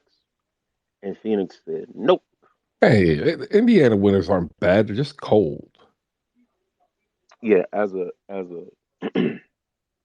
um, Like person if who you're stays in in northern Indiana, you get extra snow because you're close to the Great Lakes. But Indiana winters, they're not bad. They're just cold. they're worse than Phoenix winters, is what I'm saying. Yeah, but Phoenix has like a 20-year drought. Maybe he just wanted to go to a place where there's water and grass. Yeah, fair enough. But what I'm saying is there aren't a lot of millionaire young men who would choose living in Indiana over Phoenix. But that's the turmoil and the craziness that is going on in Phoenix. Um, he had he he just kind of played with the idea of battling Steven Adams. He did that for like a quarter and a half, and then he's like, all right, cool. And then he was chilling for the rest of the game. Um, and they don't look for him on duck ends. They don't run a lot for DeAndre Ayton. And he checks out. And I think that that is a gross misconduct of the organization, Monty Williams and Chris Paul, that they've decided to reduce DeAndre Ayton um, into trying to think of Daniel Gafford, basically. On Oh, no, no, no, no. Remember Todd Fuller? yes, yeah, Like they're reducing him to Todd Fuller. yeah, and and it's the expensive war crime. It's the expensive version of what the Rockets are doing to Jabari Smith. Um, I think Phoenix is cooked, but it's not a talent thing. It is a chemistry. Whatever the Grizzlies have, positive in the charisma, chemistry. We love each other. We riding with each other. It's a parade inside my city. Thing that they got going on. Whatever Memphis is on the spectrum, Phoenix is the negative um, tether version of that. Um, and you can't really fix that. You gotta just kind of clean house.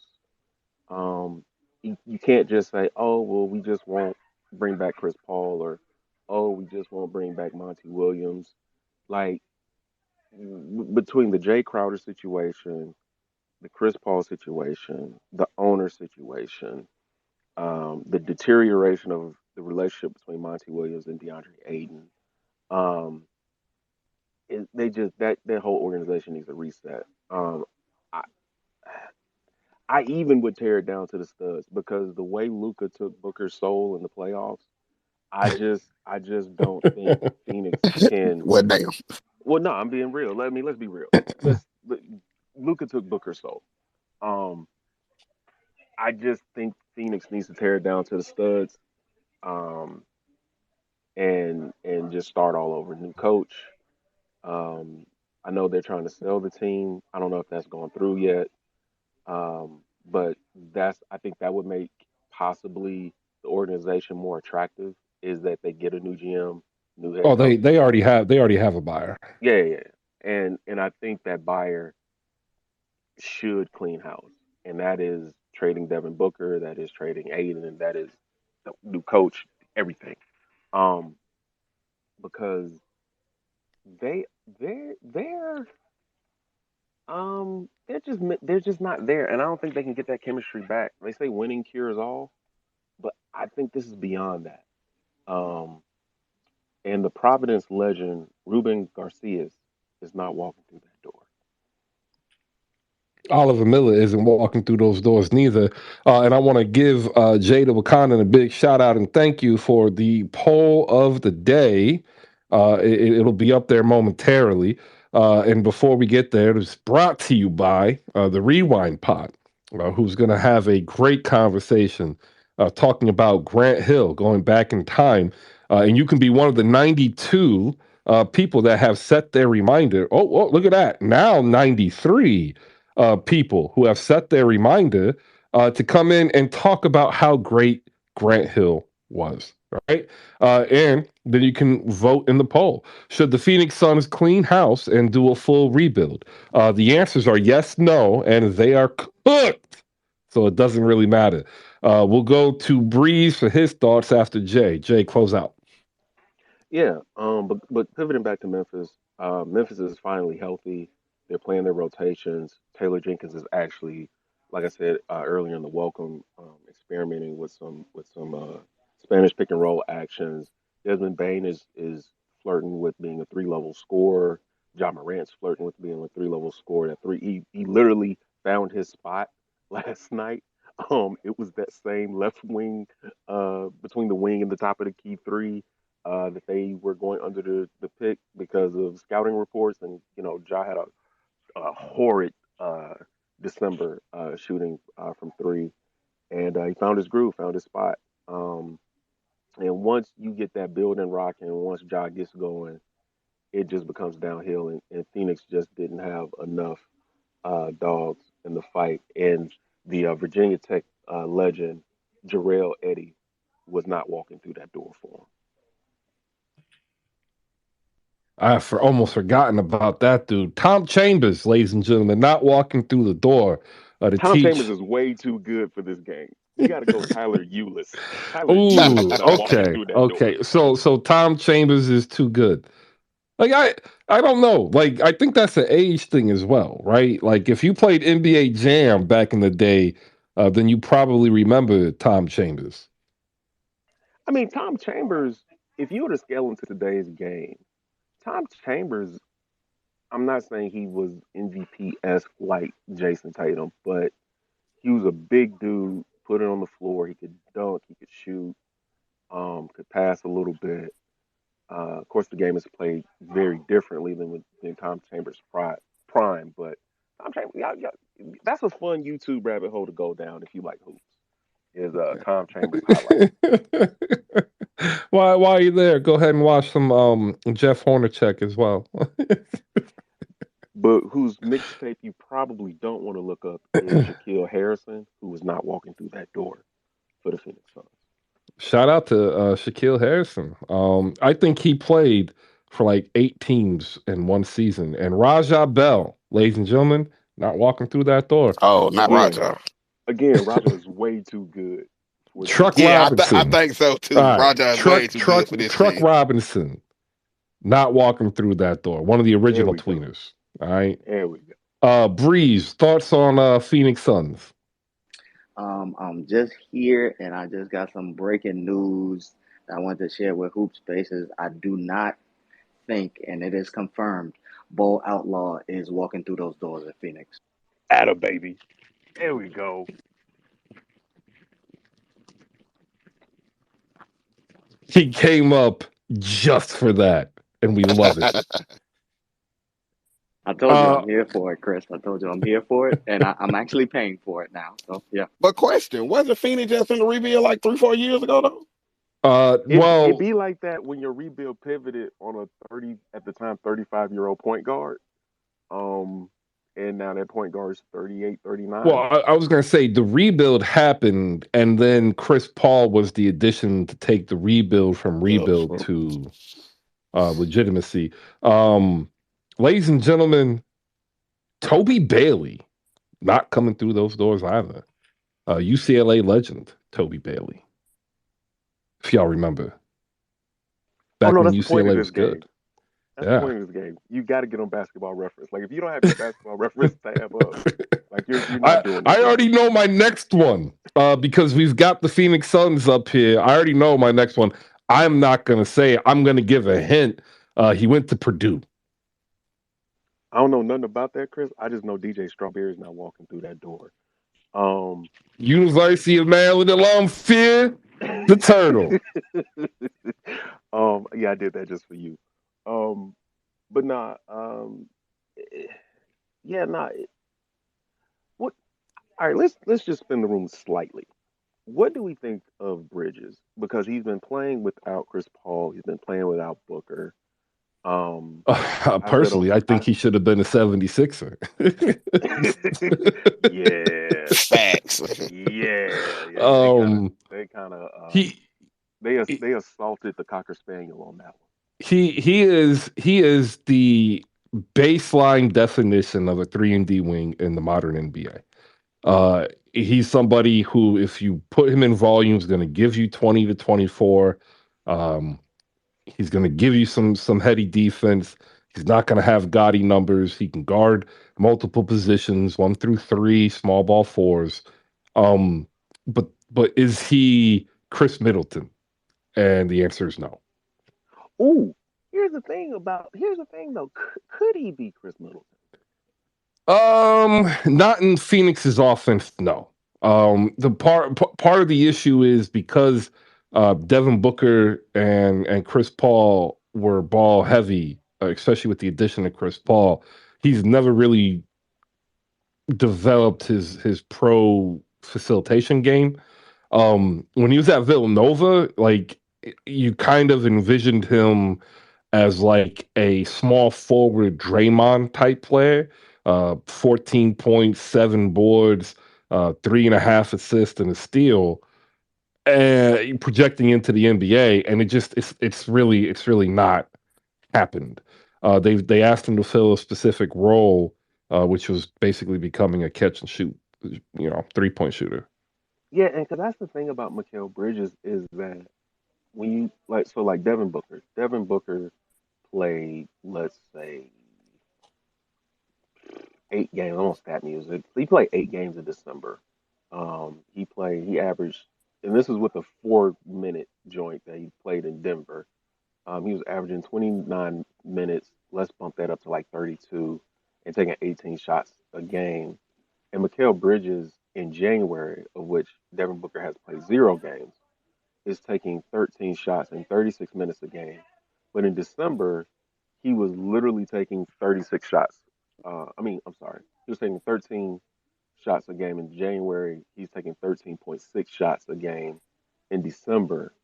And so the field goal percentage has gone up in January. The number of 3-pointers has gone down though. He's still efficient, 38%, but um, Well, they have him because attacking the basket more. I understand that, and that's why I was thinking that if you were to rebuild, would you rebuild as Mikhail as you do it all forward, a la like Kuzma in Washington? Nah, I think if you rebuild, um, he's probably the only player they don't trade, right? Because Paul would be gone, um, Aiton would definitely be gone, and at that point, like Booker might be gone. Booker go on a trade. So Right. yeah. So like you need a familiar face, but it really would be dependent upon who they got back in the first trade. Like if Booker's the first trade, who do they get back, or is it like a guaranteed top three pick? Is Aiton, the first trade, and who do they get back? Because Joe Barry Carroll is not walking through those doors. Yeah, Again, what would Aiden trade look like though? Well, I oh, mean, it you'd have to really do it in the summer.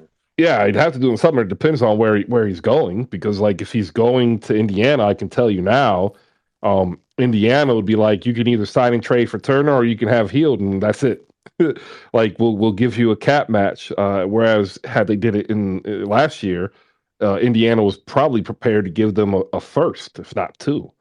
Um, if he's traded quote for a high pick, let's say the Lakers, then like you're getting Russell Westbrook back because of salary. Like that's also the other thing. His salary, kick is 15% off of a max salary. So like if you're trading him to a team, they're gonna want to have him, and they're gonna want to have to be able to build with him. Otherwise, you're going to end up in that Gobert situation. Which, by the way, how funny would that be if Gobert ended up with Chris Paul Oh, on Phoenix? it's That I Phoenix. mean, Yeah. it's not going to happen. But my God, would I laugh? I I kind of need that chaos in my life.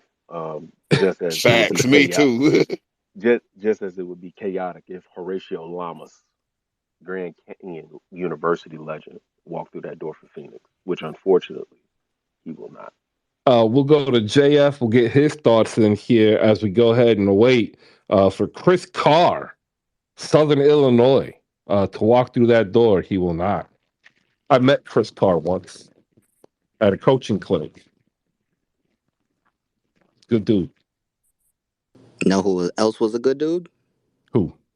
Tom Gugliotta, who's also not walking through those Not the doors. good. But to be fair, like Phoenix Tom was a problem. Yeah, Yeah, no, he was. yeah. He Phoenix sure Tom, was. Yeah, Phoenix Town if was a Phoenix Tom problem. walks through Yeah. that door, Yeah, he Phoenix was a Tom walks through that beast. door, it's a problem. Yeah. Like I They feel Half of like he would y'all. fit great in the NBA now. You know what? That would be a very interesting. He and Cherokee Parks Yeah. would be very interesting in this NBA. You know who else would be interesting? Who? Tony Delk.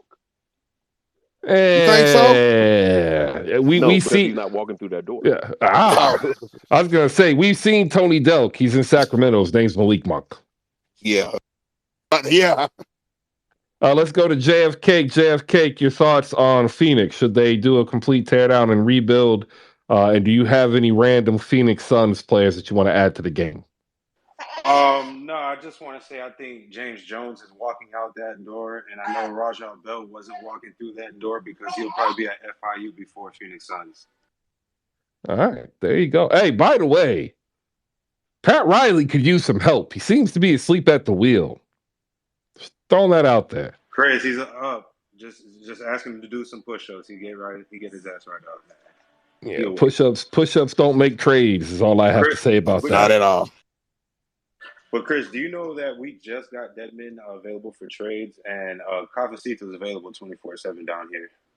All right. Hey JF, did you know that Pat Garrity is not walking through those doors? Definitely not. But if he's not walking through those doors, then I know for a fact that Casey Jacobson isn't walking through those doors. Ooh, Casey Casey Jacobson. Jacobson? Wow. Stanford University. Nice. The great Dwayne Collins from University of Miami is not walking through those doors. Did he play for Phoenix? Yes, he did. Wow. 08. All right, go ahead. All right, ladies and gentlemen, there you go. We've talked some Memphis. We talked the plight that is the Phoenix Suns. I don't think it's going to get any better. I'm starting to write out my "I was wrong" speech because like I'm gonna have one. I said that it's not likely they're going to lose 20 games from last year's pace, but then I didn't see them losing 20 games worth of injuries of Devin Booker, which my word, that highlights again like the MVP talk here. I want to give Rolo a shout out. One of the hosts of 77 Spaces put out a question about Terry Rozier to the LA Clippers. That'd be an interesting fit. The issue is, what do you do with Wall? What do you do with Arjax? What do you do with everybody else who needs the ball? Because let me tell you something about Terry Rozier. He ain't afraid to shoot. He definitely is not afraid to shoot. I happen to think there are three teams that should target Terry Rozier, and I also believe that Terry Rozier is worth a first round pick in this upcoming draft. If you know you're not going to have a top 6 to 8 selection, as well as possibly an expiring contract. Um, who are those teams? Well, the first team is the Dallas Mavericks. I think Spencer Dinwiddie is fine in his role. I just think that you need another guard who's going to be able to either go into a 3 guard lineup or provide what Jalen Brunson provided and then some. And I think Terry Rozier would be able to do that either coming off the bench or starting. I also believe the Philadelphia 76ers could do well with Terry Rozier. That would allow Tyrese Maxey to start. And then that way you'd be able to run Terry Rozier off the bench with either Maxey or Harden and What does still that have. 76er trade look like? You know what? Like that. So that trade is basically a death knell trade. Because if you make that trade, you're only making that trade because that's your all-in trade. So not only would you get Rozier, you would have to bring back somebody else to fill in the depth because you're likely losing out on Korkmaz's 5 mil, Shake's 1.7, and probably PJ Tucker as the base of the salary. You got to get within 15%, and that would put them, I think, like 2.5 million away. But if you did that trade, you would be losing any of the draft flexibility and capital that you would currently have. So like you would have to say that's the dude who's gonna take us into a 7-8 man rotation deep into the playoffs. Interesting. Because I was thinking, like, if you got Teddy Rozier, Kelly Oubre, Mason Plumlee, that puts you at like 42 mil. Oubre's hurt. He's not out for the season, though. No, but he ain't back until the end of January at the earliest. So if you're that's plenty of time for him to get healthy by like March. I wouldn't do that. Yeah, no, I'm not saying that. I'm saying that you're not going to make that trade at the same relative value. If I'm Philly, I wouldn't do that. I mean, but that's 42 mil. You trade Tobias Harris and Korkmaz, done and dusted. They wouldn't do that. They wouldn't do that. They don't want Tobias's contract. Although I know they don't. But here's the thing. Here's how it sells to Charlotte. You have 21 million expiring with Kelly Oubre and Mason Plumlee. Fine, but you got 4 years with Terry Rozier, and you only got 2 years with Tobias Harris. So that's how I would sell it to him. Yeah, I don't. And then it unclutters their roster. I don't think so. No, they don't want the 37 mil contract on the book. Like they died with the Hayward contract. Like it's an expiring. They can't get it off their book. They're gonna have to keep, and they have to keep, and no one wants Hayward, so they're stuck with him. They don't want another one there. Yeah, that's how they'll see it. They'll see it as they'll have Hayward and Harris, and nobody would want to pay for them, and then you end up stuck with them. Yeah. Although, probably a better team than this season. Not gonna lie. Huh? It's probably a better team than this season. A Ball, Hayward, Tobias Harris. That's probably gonna get you 75 points per game and double digit assists. If this season is dead, just get Rozier off the books, move Plumlee for whatever you can, um, and because Nick Richards been sitting too long. Like get rid of Plumlee. Shout out to Mason Plumlee, who went left-handed and shooting with only one hand for his free throws. And now jump shots too. It's hilarious. Jalen McDaniels should not be traded, but if you can get good value for him, what the hell? Like I feel like they need to get rid of everybody and redo. What would you But want that's for another Jalen? issue. What would you want for Jalen McDaniels? Because as a C's fan, I'm looking for a wing off the bench, and if Sandhauser can't hit his shots, that's the only thing I'm First worried rounder. about. First rounder. Ooh. I'm doing it though, but ooh. Yeah. All right. We're missing. As a I feel like we're Grizzlies missing. fan, I'm definitely doing that. We'll send Jake LaRavia over right now. So the issue though is you making this trade is you essentially being willing to pay $15 million a year at a minimum for Jaden McDaniels. Is that where his contract's at? That's He's unrestricted. He's on a restricted, but that's probably going to be the market 3 for 45. Yeah, I can't afford him. That ain't no problem. For Memphis, no. For Boston, they can't afford that. Yeah, we can afford it. No. Memphis, yeah. Boston can't do that. No. They're stuck in. They're stuck with Albie ISO. If Boston doesn't win this year, they are screwed cap wise. I mean, listen, Chris, don't speak things into existence that make me this happy. This is the happiest I've been all episode. Is the idea of Albie ISO coming up short again. Who dropped 50, by the way? And 51. Here, Adam Silver, if you're listening to this, and I know you are, because HoopSpaces is dope.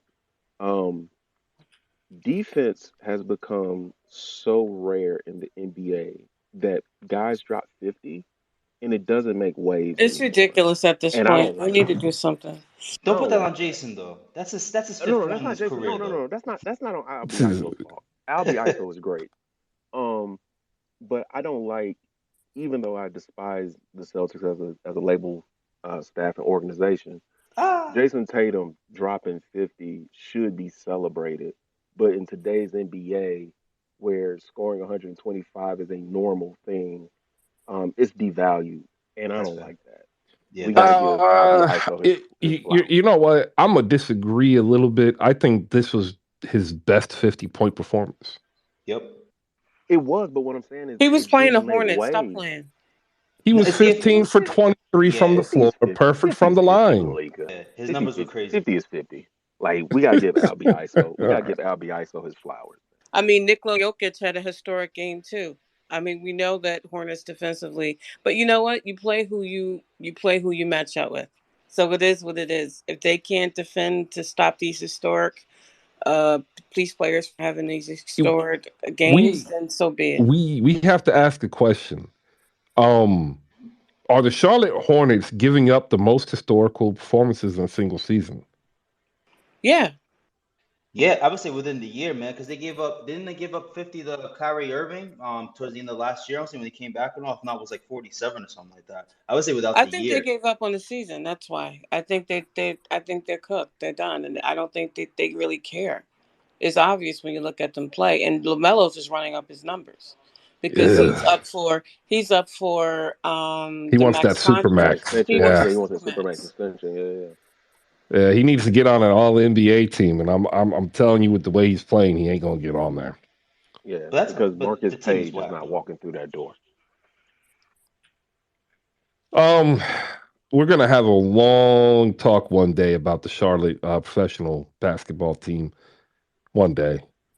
Is it going to sometime soon, Bacon? Please. I just don't want to be depressed. Is it going to be Dwayne Bacon? Dwayne Bacon is not walking through that door. They should have kept Dwayne Bacon. They should have. Where is Dwayne Bacon right now? I believe he's either in China or the Philippines. Last time I checked. Oh wow. Exactly. Like, look at Malika's just she is not having this on the Hornets. We will go to JFK for his thoughts, and then we're gonna My move thing is, if over. he should have been kept, he would have been on another team. Well, Malik Monk is the one that they traded should him. have bust their ass to get. I mean, They Dwayne traded him and Bacon's they brought him last season back. Dwayne They Bacon's last traded season him, but he didn't even stay in the league. Look where he's at. He's not even in the league but anymore. Malika, we got to be fair to He Dwayne Bacon. chose His Miles last Bridges over him. That was the his better last choice at the yeah, time. yeah, but Dwayne Bacon's last season in the NBA, he played 72 games, started 50 of them, was playing 25 minutes a night, and gave you 11 points a game on But 82% they free chose throw Miles shooting. Bridges over him. What do you? I They mean, chose, Miles but Bridges, they also they chose James Booknight over him. Mm. and that was a miss. I mean, that was a cup check special. Like that was a horrible pick, and it is what it is. Just buy him out and and get him off because he's done in Charlotte. Let him start off somewhere else. Mitch Kupchak needs to just retire. Mitch Kupchak needs to retire, and they need to bring in some young blood to really, pull what Detroit did and start over. And that's that. All right, So you're saying It a doesn't roster have to with be from five North centers? Carolina. Like You, MJ needs to get out of this North Carolina, front office bullshit. Like let that shit go. It's a you're wrap. saying a roster with five centers and you're only playing one significant minutes is a bad look? Is that what we're saying? JF, What you hop in say? here. Yeah, Chris. My only question is: do they move on from Lamelo and try to revamp from there, or do they try to keep him and get rid of everybody else and work through that? And I know Mikal Bridges has overstayed his welcome over there. Miles Where do you Bridges. see? I mean, my bad, Miles Bridges. I know he's overstayed his welcome over there, but didn't Philly draft him, or am I getting that wrong? No, Philly drafted him, So, and then okay, they because I traded him. don't. That's what I'm saying. If James Harden leaves, do you see them reuniting with Tyrese Maxey and Bridges together? No, no. I think Bridges does not want to play for the Sixers any longer. He used to want to. I don't think that's the case. I'm trying to find a good picture of Mitch Kupchak here. Yeah. What they need to find is Jamario Moon because he's not walking through that door. All right, there we go. Y'all are killing me with walking through the door stuff. Here we go. Mitch Kupchak caption this tweet. There you go. Please, ladies and gentlemen, do me the favor. Caption the tweet. Mitch Kupchak, I'm good NBA on that GM. one. He needs to go. He's still All right. there. The NBA MVP big board is up. We're going to talk about that next. I've got a video for you to watch up there as well from JFK. Make sure you check that out and go ahead and head over to the HoopSpaces YouTube channel. Click subscribe so we can go ahead and get Miami Heat in 5. Some views here. We can get Justin's videos some views here. We're going to be able to get to the point where we'll just start pumping out content so you guys can enjoy it on a regular basis every day instead of having to rely on watching, an 83-year-old dude from Oklahoma try to tell us he's cool.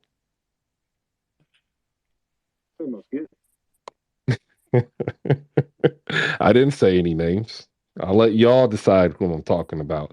All right. I'm gonna hit this button. We're gonna do this read, ladies and gentlemen, for the Rewind Pod. Make sure you hop in to check out the Rewind Pod as we discuss how good was Grant Hill. That's right. Here on Hoop Spaces, we're about talking, and we want to talk and hear your opinion. And this is a great show by Malika Walker here, talking about one of the preeminent faces of basketball in the United States of America, not just the NBA. But if you think Duke, college, NBA, now Team USA, that's right. Team USA, Grant Hill, very, very impactful in Americana basketball lore, history, and its future. So hop in and let's talk about what the NBA could have been like or what Grant Hill would have been. Could he have been Jason Tatum, dropping 51 points on the Charlotte Hornets? making it look easy as though he's playing high school JV team? Could he have been somebody like maybe Paulo Banchero, who dropped a career high against the Charlotte Hornets? It's a really interesting question about Grant Hill. So make sure you tap in to the Rewind Pod, brought to you here by Fandom. That's what we are. We're all fans. This show, I'm Hoops. also powered by Audio Labs. My rooms are uploaded to YouTube after. I have to do a better job promoting the YouTube rooms, but they Yeah. are powered by Audio Labs and on YouTube as well. All right. There you go. She's also powered by Audio Labs, where you can find the recording of this show on YouTube at the HoopSpaces YouTube channel. Just go to YouTube and search HoopSpaces and click subscribe. This show brought to you by SlamGoods.com. Head over to SlamGoods.com. Pick you up a piece of basketball culture by either subscribing to the digital copy of Slam Magazine or you can pick up the Slam to the World hoodie on sale and use promo code HoopSpaces, save 15%. And if you want to be styling and profiling, you can head over to the HoopSpaces merch store and pick up the all white with the neon orange HoopSpaces logo, $45. Yeah, there you go. I'll get that up there too. I need to do a better job working that in there. That's difficult for me. I'll get better. All right. NBA MVP big board, ladies and gentlemen. I have 10 names. It has been updated. I gave a brief explanation. It is more production oriented with a little bit of bias of home away splits, standings, and eye test, right? Nikola Jokic remains in the top spot at number one. Kevin Durant has slid down to number 6 due to injury. You had Luka Doncic at number 3. He has moved up to number 2. Jason Tatum has moved up from number 4 to number 3. Joel Embiid and Ja Morant have moved up into the top 10. Your next 5, Kevin Durant, Steph Curry, Giannis, Julius Randle, and Tyrese Halliburton. And for all of you Sacramento Kings fans, Domantas Sabonis is close. He's actually 12th. 12th, if you are a Sacramento Kings fan, which, by the way, is phenomenal, especially when you take into account he's playing with a fractured, an avulsion fracture in his shooting hand.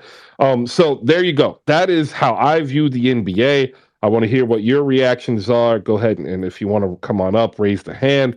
If you can't, do me the favor, like and retweet the MVP big board and put your thoughts down below so we can get the engagement up. I'm going to go into the chat box down below to interact with some of y'all, and I'm going to give some shout outs here.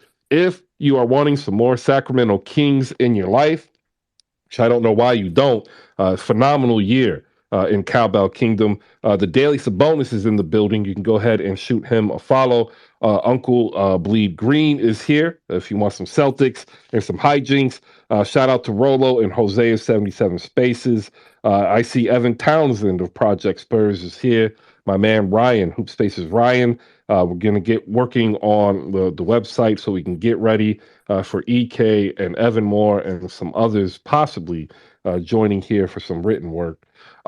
There, boom, man, look at that. We're already entering hour 3, and I did the reads on time. I am just beside myself. This is amazing. We'll go to Jay the Wakandan first. Jay, your response to the NBA MVP big board from HoopSpaces. Agree, disagree, where you at, and we'll go to Ralph after you. No, I agree with it. As an engineer, since you do it with analytics and numbers, it makes sense to me. And JP, who y'all should get at if you want to do YouTube videos for Hoop Spaces, wanted me to let the room and specifically Suns fans to know that Yuta, I don't know how to pronounce that last name. I'm going to say Tabuse, even though he's Japanese. I'm not familiar with how Japanese works. He's not walking through that door. Thank you. Shout out JP. All right. Seriously, it's really that easy. If you think it's hard, the hardest thing is literally trying the first one. After that, it takes time for you to get adjusted to a camera and everything, but it's super easy. 5 to 8 minutes. It's a standard format, so you don't have to worry about not knowing what to say because it's really, hey, Here's the game. Here's who they played. Here's what I saw. Here's what I think. What do you think? Comment and like below. Boom. Done. In and out. Ralph, agree, disagree. MVP, big board. Who you got? I missed your first three. I was just paying attention to Tatum, honestly. Where'd you have Tatum? Tatum is 3. Okay. Jokic is 1. Okay. Doncic is 2. I can't disagree with it for right now. I think Tatum will overtake Luka eventually because of I think the win total and all is going to be in I his agree. favor. But for right now, the way Luka was just playing with within the past earlier this past 30 days, I should say, like in December and all, I can't disagree with it honestly. I think Jokic deserves to go. The whole fatigue thing with him, I don't think it's fair because I think this is his best season out of his past 3 years, honestly. So I even with Tatum winning 60, because I think you'll get to 2. It's going to be hard to say Jokic is not MVP this year because I see Denver getting 55 wins, and I feel like with his numbers and all, and them probably being number 1 in the West, it's going to be hard for him. It's going to be hard to really supplant him this year. Yeah, and I agree with you. I think Jason Tatum eventually overcomes Luka Doncic if all things play out currently the way they're playing out. And the reason why he's in this position, though, is the play of Jaylen Brown, who dropped out of the top 10 due to injury. Because a lot of people don't like to admit this, and NBA Twitter is really bad in saying that they are wrong. Jaylen Brown has had a career year. Yes, sir. And if Jason Tatum wasn't a Boston Celtic, we would be talking about Jaylen Brown. and there are going to be enough voters of the MVP who will hedge and not vote Jason Tatum because they're going to say, but Jaylen Brown.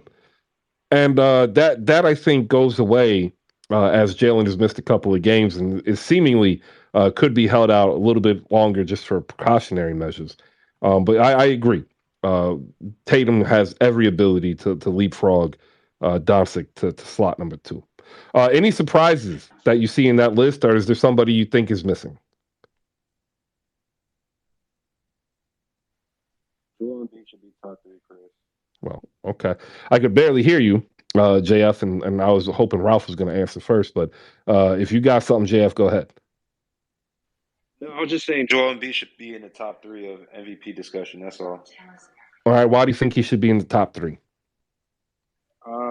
Just because of the points that he's been scoring, and to be honest with you, I don't think it's. I don't know. I really have to give Joel Embiid credit because even on the offense and defensive side, he's still doing it. If you look at the top 2, Nikola Jokic, who does do it on both sides and is averaging like a triple double. We already know Luka's doing what Luka's doing on that team. I think Joel Embiid has to be up there because of the simple fact that you can't take away from the season Jaylen Brown's having, and I've been saying it. We keep on looking at the stars of the team. So say like even with Atlanta fans want to talk about Trae Young, all this, but fail to realize that DeJounte Murray is probably having a better year. Same thing with Boston fans. Although Tatum is having a good year, I think you can't take away from what Jaylen Brown's been doing because he has been keeping up in points per game.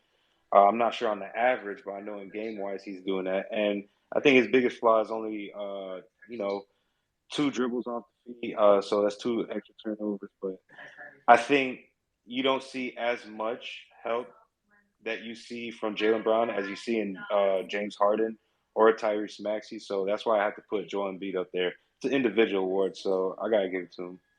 All right. Somebody's asking, shout out to Rose down below, what we're doing here with Tyrese Halliburton being the top 10. Here's Tyrese Halliburton by the numbers. He has 22 double-doubles. He leads all guards not named Luka Doncic, who only has one more than he does, at 23. He shoots 48% from the floor, almost 40% from 3. He hits 3 threes per game. He almost hits 90% of his free throws, averaging 20 points, 4 boards, 10 assists, 2 steals. There is no point guard in the league other than Luka Doncic who is averaging more production total than Tyrese Halliburton. That's why he's number 10. And the Indiana Pacers are winning. So that kind of helps him too. There you go. Rare win-win trade, by the way. Most trades are one-sided in the end. Sacramento and Indiana, boom. Give them a round of applause because Sac took a big hit trading Tyrese Halliburton, and locally once the bonus was traded, the Pacers took a big hit locally as a lot of Pacers fans rolled their eyes and said, "Here we go again with another rebuild." All right. Who else wants to get up here? I saw EK with his hand up. EK, your thoughts on the big board and your 10 for MVP. Yeah, bro. So I mostly agree. I just think Donovan Mitchell should get some respect, and I think he should be on here. I understand it's based on recent play, but pretty much before the game, I mean, he's been one of the top players on one of the top teams who's been, hovering around the top of the East for most of the year. So I think Donovan Mitchell should probably be somewhere on this list. Definitely not top five. I think he should be somewhere between 7 and 10. But that's just my opinion. But other than that, I do like the list. The person I would bump off for Donovan Mitchell would be Julius Randle. Even though he's been playing amazingly well, Donovan Mitchell over the course of the year, since the start of the year, has been overall better. He's been playing better than Julius Randle has. Julius Randle's been playing really, really well for like a month and a half. Donovan Mitchell got on this tear at the beginning of the year, and he seemingly hasn't really stopped. Um, so that's who I would take off. But everything else is cool with me. Mitchell is 11, just ahead of Sabonis. Absolutely disrespectful, but okay. What? How's it disrespectful? He's got Darius Garland to contend. Again, votes will be siphoned when you have two players of high caliber. Votes are siphoned. It always happens. Why are we acting like this is not going to happen? The man who has I believe the Cleveland Cavaliers are the top 4 or top 5.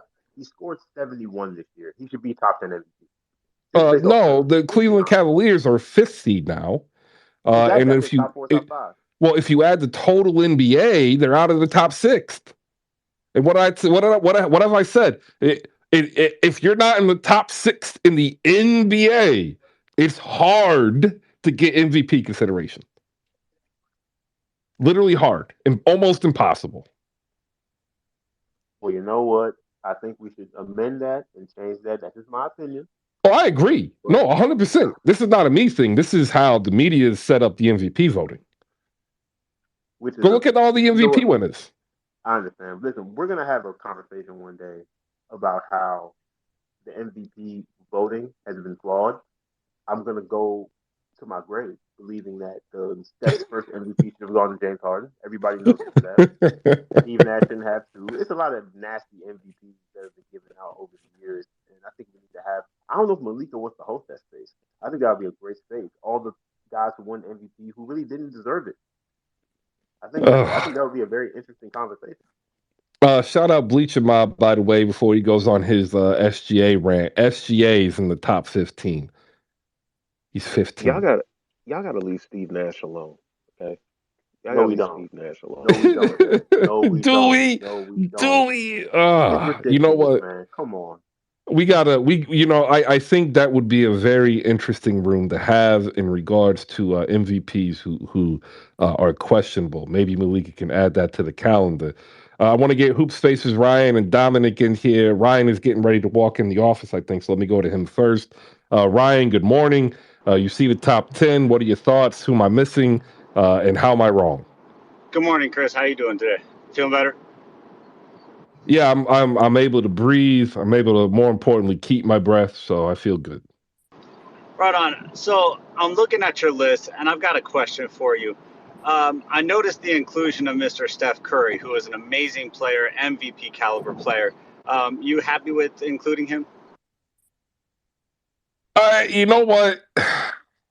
He came back, right? And he's paid immediate dividends, leaving where coming back where he left off, and he dropped 41. If everything, were equal, he'd probably be higher because he'd have more games played. So here's the issue I have with that. And me as a Laker fan, I'm always going to look at it from that lens. The Warriors are 2 games ahead of the Lakers. Yes.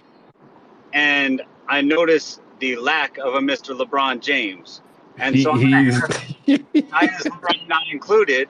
And the answer is most likely going to be because the Lakers are terrible or the record is bad. So can you explain to me why Steph Curry is included on this list, but LeBron James is not? Absolutely. I sure can. To me, it's actually more of a point of contention and as well as to spur debate. But in reality, if you take Curry off of the Golden State Warriors, um, they're not going to fall apart. But if you put them on their championship team, if you put LeBron James, if you take LeBron James off the Lakers, they're going to fall apart. But as of right now, if you put them on the team, they're not a championship team. Doesn't that just mean the Warriors have a better roster without Curry? It can. It can also mean that the roster is also there to actually make him better. So wouldn't that be less of an argument for the player being, valuable and just a better argument for the front office doing a better job?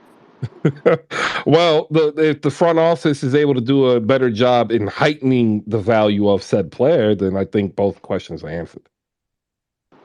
I don't know. I tend to disagree there, but I'm willing to throw it to the room and see what they think. All right. Well, I will say this: like LeBron is up there. He just wasn't top 10 this time.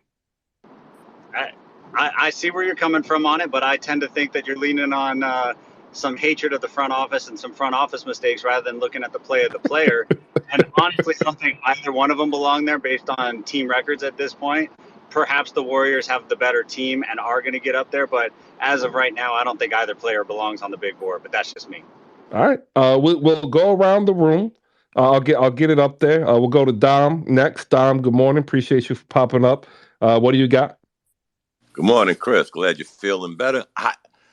I was going to say you might want to take Julius off, as that EK said, but I was saying it for safety measures because you know how some rabid anti-Julius Randle Knick fans, we may have to, fit you for some body armor for them coming after you. But that being said, I think the list is good. I think, just my opinion, I think in the very near future, Morant's going to have to leapfrog Doncic.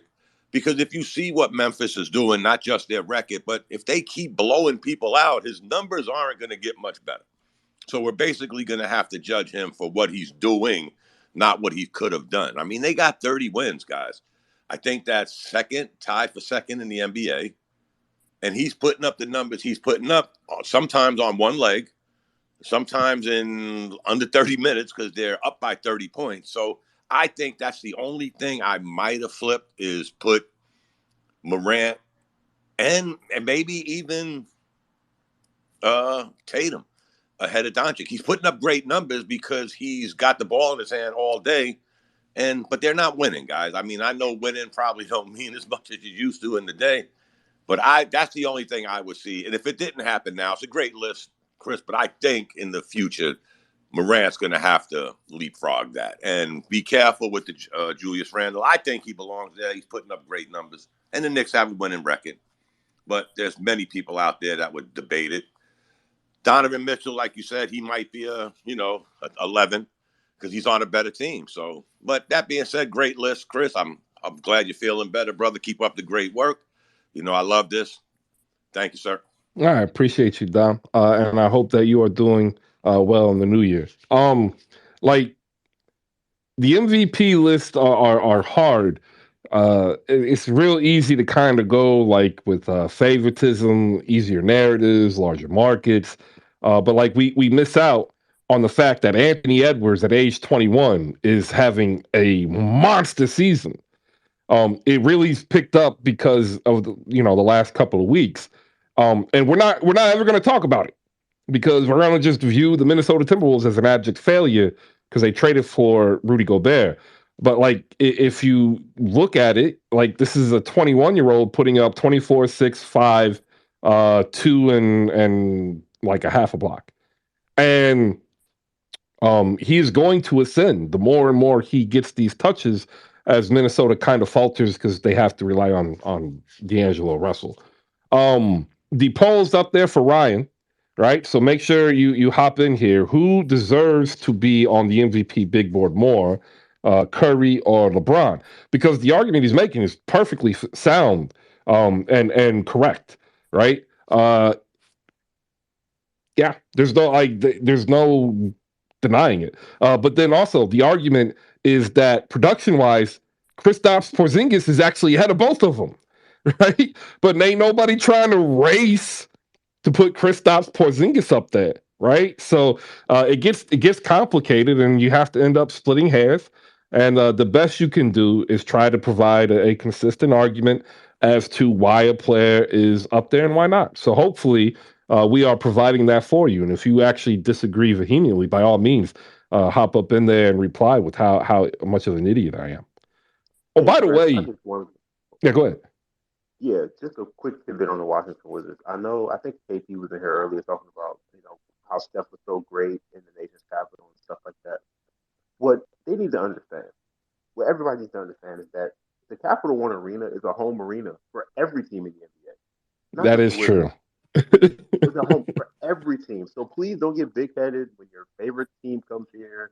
It's a whole bunch of Warriors jerseys or Lakers jerseys or Grizzlies jerseys or Bucks jerseys, whatever your favorite team is, because there's no staying power with the Washington Wizards fandom here, because the front office and the organization hasn't given us a reason to have any staying power for the majority of my lifetime and other people's lifetimes who've been here for most of their lives.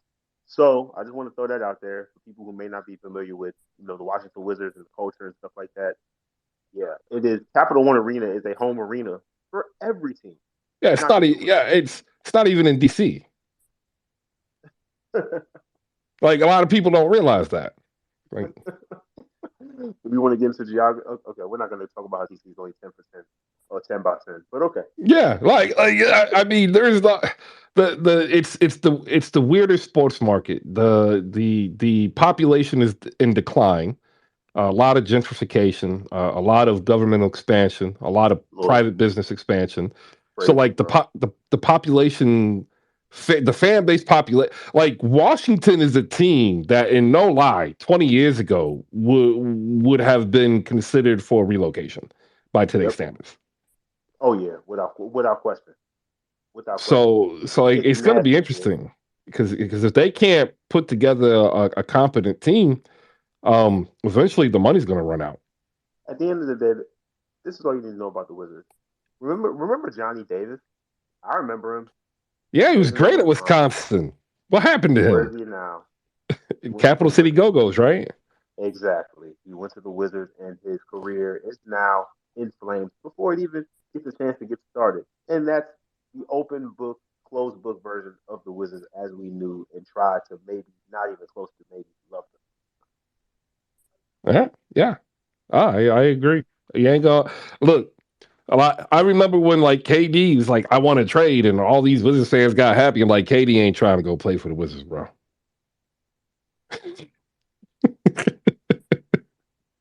Like, he ain't trying to go to an empty arena, play in front of nobody but family, because that's like what it's there. Ugh. It's not even a pleasurable arena either, and the food is overrated. Sad. All right. Back to basketball. We got some games tonight. If you're down below and you want to hop in here in the conversation, raise the hand. If you can't, you can go ahead and put your thoughts down in the chat box right now. Curry leads LeBron 57-43 with 14 votes. TJ wants us to know that Cedric Ceballos is not walking through the door. Santa Rosa is high on her Scotty Barnes propaganda this morning. Tracy Murray, by the way, is not walking through those doors for a lot of teams. I remember Tracy Murray. And always ended up on like live, what is it, 98 that we had the expansion draft. I always ended up getting him for some reason. I think it was 3 point. Um, let's see. Shea Gilgis Alexander is top 15 on the big board. 50%, 30 points per game, steal and a half per game. Probably do a bit better as a point guard. Chris, I, Uh, I, I want to push back. Is he top 15 on the big board or is he top 15 in statistical production? Well, the big board is based off of statistical production. Okay, but okay, how do win shares factor into this? Because like you said, he doesn't really get teammates involved, and OKC moves the ball better when SGA isn't playing. Although when he does play, he does put up phenomenal numbers. But is SGA a a less gaudy, hidden Lamelo Ball s gunner that because the thing is is Lamelo out here trying to get his numbers on a bad team? Yes. But SGA is also trying to get his numbers on a bad squad. And I'm wondering why is one looked at as just like a selfish, young, this is wrong with the NBA, get off my lawn type of deal. And the other one is just like, what can you do? Because one has been a point guard and the other one has not been a point guard. Well, Mm. if I could step in for a second, would you reframe the question as what would happen if we put SGA on a contender? Um, See, that's an interesting thing because I think it would matter about the team culture. So, for example, the last 2 years, when Knicks fans have said they want a point guard, my question has always been, well, what kind of point guard, right? Because getting a Andre Miller is very different than getting a Stephon Marbury, for example.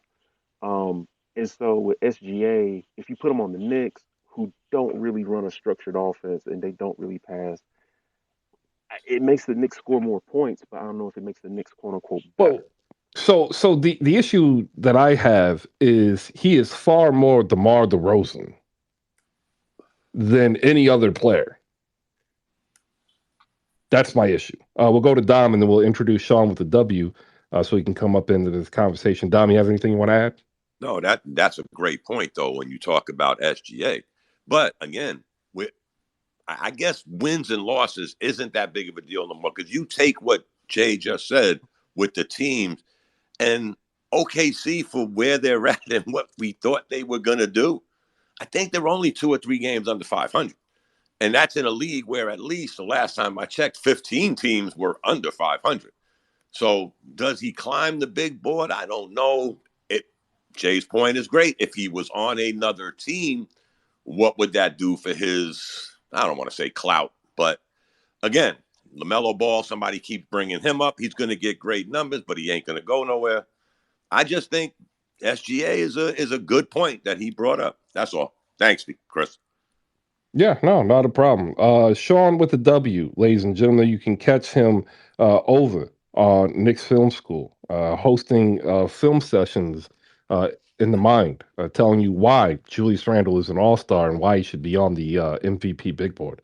Sean, good morning. Good morning. If you don't know why Julius Randle is All-Star worthy by this point, I don't know what to tell you. I did want to answer the question, Jada Wakanda's question. So it's perception versus reality, right? So one guy was taken third and one guy was taken 12th. So when the third pick, and because in this microwave society, when the third pick, if you're not John Morant, you haven't turned into like the God MC by year three, people think, they start poking holes in your game. Whereas when you're the 12th pick and nothing much is expected of you, it's like, oh, look at this guy. Also, LaMelo's last name, his father is, he came with a reputation entering the league. And because of that reputation, through no fault of his own, really, he will be like you'll be looked at as this gunner who's going after points. But Oklahoma City, because everyone loves Oklahoma City because they're doing it the right way and they have all these picks and they have all these assets. And Sam Preston's a genius. And like, if only they would just stop tanking and let SGA be on a winning team and have his full potential. That's what it is. That's basically what it comes down to. It's the people have their favorites, and then their golden boys, and the people who they're like, not so much. Yeah, no, I can see that. For me, is what sets him apart, and the reason why he's in the top 15 production wise is defensive ability, because he's just a better defender than a lot of his peers. The issue that I have is I remember him being billed even in Oklahoma City as the point guard of the future. And yet what we're finding out more and more is that Josh Giddey is the point guard of that team. So that moves him from point guard to shooting guard. Well, like if you put him as a shooting guard, then he's got way more competition to have to worry about than point guard in terms of production. And like when you put him at shooting guard, he looks offensively like a young DeMar DeRozan, hesitating or doesn't want to take deep shots, has a great mid-range game and attacks the basket better than almost anybody in the league, right? That's what DeMar DeRozan made a long all-star, profitable, like borderline Hall of Fame, like oh, who am I thinking of? ISO Joe, right? But is that going to be conducive as your number one player? And we found with DeRozan, no. That's not me saying that's going to happen to SGA. But what I'm saying is when we're looking at it, that's the hindrance. So when I'm watching Oklahoma City, I'm no longer watching to see what SGA is going to do because I already know what he's going to do. I have to watch now, what is Josh Giddey going to do to make this team better? Because I don't think SGA has the ability or the role to make that team better, if that makes sense. That's just my opinion when I watch the Thunder. We've got Cassius Clay up here, Killer the Mac. He's a Knicks fan, so he's probably not happy that Julius Randle's on the big board. We'll go to him, and we'll head over to HoopSpaces Ryan for his thoughts on SGA. Appreciate you. Actually, I want to talk about SGA. That's actually one of the guys that I Oh, watched. go ahead, man. Yeah. I honestly could care less about Julius Randle. I don't believe he's a leader. I don't believe he deserves to be an all-star. That's just my thing. I could care less about him. But SGA, to your point, I do appreciate the fact that you compared him to DeMar DeRozan. But something that DeMar DeRozan doesn't have is the ability to elevate his team. That's something that he's always struggled with his entire career. He doesn't really make the team better as a unit, right? SJ does that. SJ is the type of player, right, where he can allow, like, the hockey assist is so underrated in this NBA, bro. And it's something that SJ does on a constant basis. And no, it does not show up on the stat sheet, bro. But when he's able to have the defensive collapses, if he does not have that shot, he's able to kick out the pass, and then the way that their offense is predicated, it's on ball movement. So they always get to the open shooter. Somebody's always able to make a shot, and you know what, they've been winning games. And to his credit, he only really takes over games in the third quarter. Yeah, that's when SJ time really starts. Like, he allows his team to get into a rhythm. I love that leadership about him. He's just somebody that, you know, as a franchise player, always says the right things. He's a super role model, bro. You know what I mean? His fashion sense is questionable. That's the only knock I'll give him. But everything else about this player, man, like the way that he's able to elevate his team, is also a reason why they're able to win games without him, right? And to the point of, you know, how does he look on a contender, bro? Imagine having SJ instead of Jalen Brunson, but you don't have the defensive liabilities. They have the same type of game, work in the middle, work in the mid range, right? But then you don't have those defensive lapses, and you're still able to get a playmaker to kick it out to a Grimes, to kick it out to a Randall, to play make for Mitch. We would be like, the Knicks specifically would be a 3 seed easy, hands down. There'd be no question about it, you know. To me, but SJ is really that type of player, man. He's so underrated. I watch a lot of OKC games. That's my league pass team, bro. SJ, if Chet was healthy this season, they would be a playoff team. There's no question in my mind. So here's some numbers that I'm going to run by you. Sure. Okay. 28 points per game, 5 boards, 5 assists, 1 steal, 50% shooting from the floor, 35% from the three, 88% from the free throw line. That sounds like SGA, right? I mean, that sounds pretty good. Those are good numbers for any player. Yeah, that's DeMar DeRozan. No, that's legit. I said your point on DeMar DeRozan is pretty accurate. And the issue that I have is DeMar DeRozan also had a lot of hockey assists, specifically in Toronto, not so much in San Right. Antonio, Early not in so his much as career, for sure. Chicago. Yeah, and they create a great floor for your team. My issue is that I don't see him as a point guard. And the issue is we've been told What multiple is a years. point guard, Chris? What is a point guard in today's Well, NBA? that's actually a great question as we go from traditional to positionless. The point guard is the de facto facilitator of the So is offense Jalen on the Brunson a team. point guard? Jalen Brunson is a point I mean, guard. he's not a facilitator. He's a scorer. He is a facilitator. I mean, He is. I He don't is. see a facilitator in Jalen Brunson. This is my opinion. I see a guy who's able to get a bucket at will, and a guy who doesn't really facilitate. To be honest, I don't see the facilitating with Jalen Brunson. I I don't think see it. My man had I two think Like there. assists last I think game, 4 assists. I don't know. I don't see it. I he's think got a you're. but he's got a 3-to-1. He's got a 3-to-1 turnover assist ratio.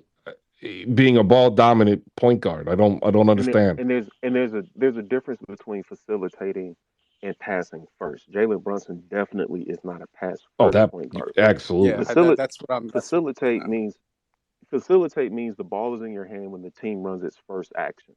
Now, if the Yeah, first action is designed to get you a shot within, like in Mike D'Antoni's 8 seconds or less offense, the first action is a top, pick and roll top of the key for Steve Nash. Steve Nash has the option to pull the trigger if they go under the screen. So Nash runs the first action. He's facilitating the offense. But if you go under that screen, Steve Nash has all the license in the world to pull that 3 pointer 19 seconds in the shot clock. You know what I'm saying? I So get it. if you go under all 36 minutes of a Steve Nash game, he's gonna pull it 18 times. And he's gonna have 2 assists. But he was facilitating quote unquote the offense. He just wasn't passing So first Jay, to me, to initiate the the offense. facilitating word means that there's multiple options. For me, Jalen Brunson is just one option. It's to the basket or in the mid range. I don't see a lot of anything else but that. So that's just how I feel.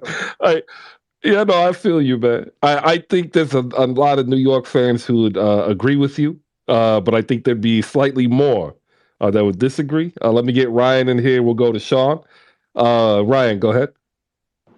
All right, I'm going to bring it back to the OKC discussion, and I'm actually going to respond to something Sean said in passing. Sean made a brief comment, not even sure how serious it was, but it's something that I've heard quite a bit. He mentioned that Sam Presti is a genius because they're doing it right. And I've actually heard a lot of people talk up Sam Presti and his ability to, get all these picks and everything. And I'm wondering, am I in the minority here? Do people really think that Sam Presti is a genius? Because I'm sorry, I look at OKC and I'm not feeling a lot of success. So He's a genius. is he really a genius? Oh yes, Oh yes, but not yes. in the way. Not in, I think he's a genius, but not in the way that I know what you're referring to. Should Uh, should Yeah, we ask no. Sean if that was sarcasm?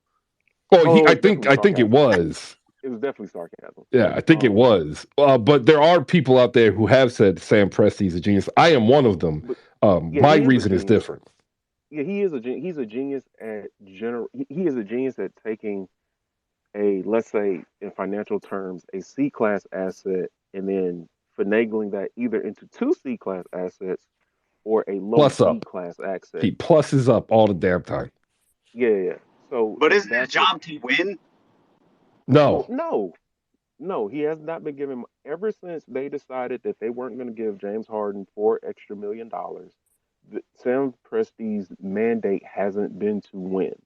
Sam Presti's mandate after the James Harden trade was to put a competitive playoff-esque team on the floor. When that didn't work, then they blew up the OKC three. Then his mandate was to stack assets and to recapture the glory of the Harden, Westbrook, KD, Ibaka, thing. And so that has been a grind. But Um, why? Why? What's the Well, point in because stacking because the assets? OKC because the OKC owners are cheap, and when the Harden thing went through, because they like natural gas owners or something like that. The commodity market like crashed, and they didn't want to be in the luxury tax. And to be honest, they're still kind of cash strapped to this day. Um, and so his mandate is to basically make the franchise asset profitable.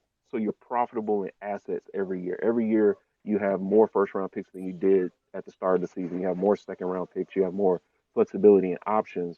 And so what Presti has done is built a the most impressive Well, asset war chest in the he league if you're talking draft capital. he turned Oklahoma City into Amazon.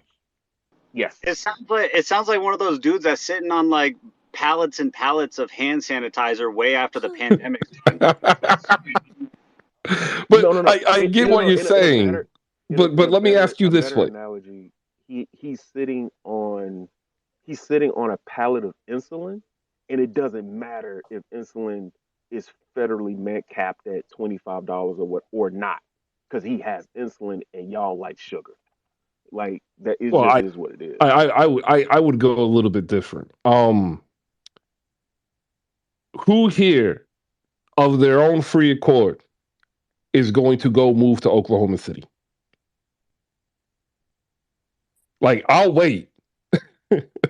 I've been there multiple times. I'll wait until I get one person up here who's gonna tell me honestly, I'm gonna move to Oklahoma City. Chris, that's how you should have quoted it first. I've been there. Who else has been there? Yeah, I've been there. I've been yeah. there. Like like Fort Sill is ass, Whoa, and Oklahoma City ain't that much better. Chris, I happened to go to Oklahoma City to play softball. I was at Sill. Oh my God. No, I'll let that go. Who has Yeah. been there is the question. I've been there, and like I'm not going back unless the job pays buku money, right? And the issue is the NBA players are going to get buku money anywhere they go, not named Oklahoma City. So the mandate was more than just put that team together. It was to create a methodology where they would be perennially competitive, so that they could maintain market share, profitability, and long-term viability for contention. And he's hit on everything except for the contention part, which is supposed to be in the next couple of years, as SGA goes from 24 to 25 to 26 and enters the real prime of his career, along with the likes of maybe Josh Giddey and whoever else out of the multitude of draft picks and players they have. Um, the reality of his player selections and development is where I think the hiccup is, because he hasn't been a genius on that. He has missed far more than he's made, but the ones that he has made have turned out to be relatively good. And I think that's where the hiccup is that people view him inferior to selecting talent. At least that's my opinion. Sean, what's your thoughts? I agree with you that no one wants to live in Oklahoma City on their own volition because, I mean, it's Oklahoma City. So it's an absolute shame that the NBA decided, knowing this, to grant an expansion franchise to Oklahoma City. Oh, wait a minute. They moved from Seattle. Fuck them. That's number one. Number two, Wow, that's mean. Ryan, I'm with, clearly I was being sarcastic because, it's funny. Bleacher Mob is in my mention saying how I'm hating on Presti. Like, listen, at some point the Bills become due. At some point, because you can't make all those picks, you can't. And if it's like the end of this off season, and I see them trade those picks for more picks, that's how you know that the jig is that's how you know the fix is in. Because like, oh, we got all these picks.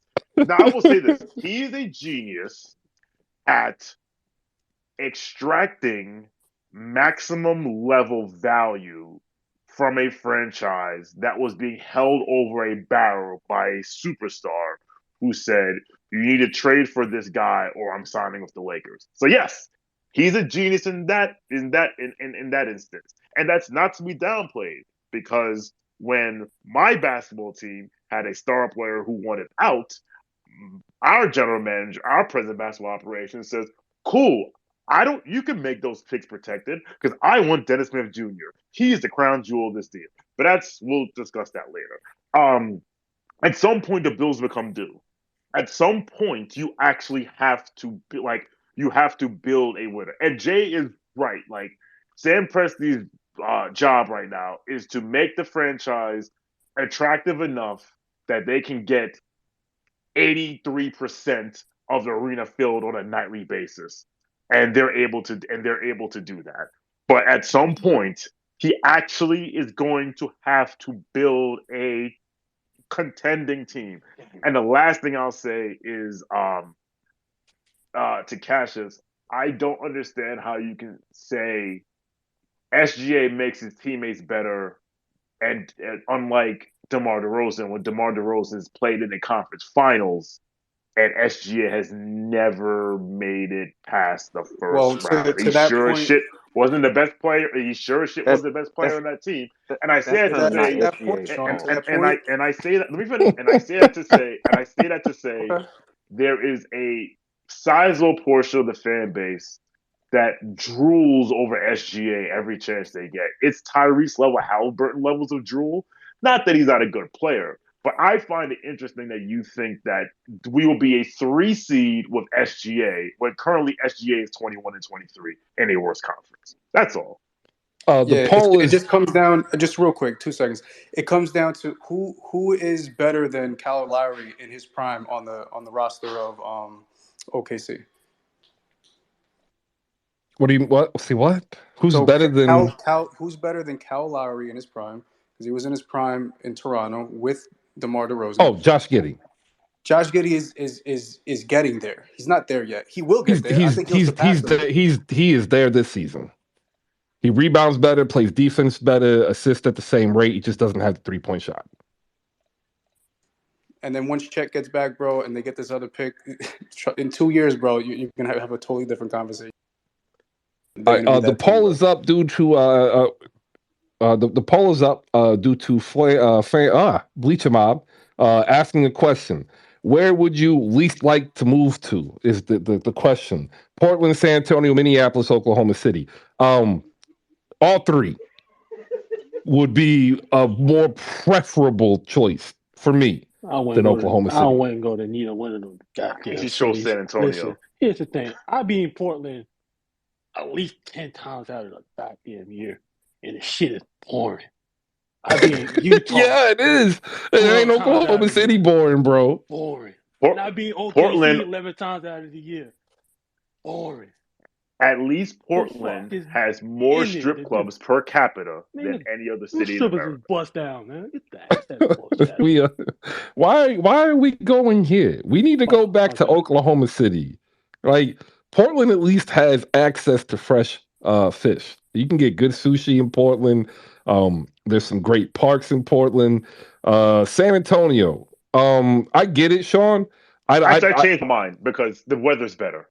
The weather's better. San Antonio is peaceful though. I ain't gonna lie. I take that back. Yeah, like the worst thing about San Antonio is the traffic. Like I saw a pickup truck like vertical on a highway divider only in San Antonio. I don't know how it got there. That's just Texas, period, man. Texas, that sounds like Atlanta. Right. And the Minneapolis is actually a good city. Like it's not. It's actually a good city. Minneapolis, St. Paul, great airport, friendly people. It just gets cold with snow. Bro, Oklahoma City, -3, like negative fucking 3. The best place to buy fried chicken in Oklahoma City is only open on Fridays and Saturdays, and they close at 6 p.m. I can't live in a place like that, man. Like, I'm sorry. I need my fried chicken on Sundays. I need it to be open past 6 p.m. Just ain't cool. I'm actually reading Can't Knock the Hustle, the book about the Nets, and there's a section in here where they're like how there is literally nothing. I forget who says it. How there is nothing to do in Oklahoma City. I forget which player said it. It might have been Kevin, but I'm trying to find it. But the dude is like, "Yo, there is nothing to do in Oklahoma City." I'll find it. And to Scotty, I understood the question. I never will judge a second year player against a prime player. I'll judge second year versus second year. Second year Josh Giddey far better than second year Kyle Lowry. Like, if we're gonna judge prime, we gotta wait another 6 years to judge Josh Giddey versus Kyle Lowry prime because it's just an unfair comparison to Josh Giddey at that point. But second year Josh Giddey compared to second year Kyle Lowry is no question. Josh Giddey is shooting 48% from the floor, 34 from deep, averaging 8 boards, 6 assists, half a steal, half a block, and 16 points. He can guard 1 through 4. What do you want? Give me Josh Giddey or the Knicks any day of the week. Any day, Like Josh Kyle Giddey. Lowry was nowhere near that. Any day of the week. Give me Josh Giddey.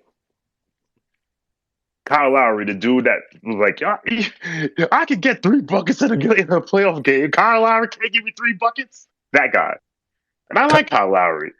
Yeah, I do too. And like the killer part is if you go by the minutes, if you want to break it down per minute, it only gets worse.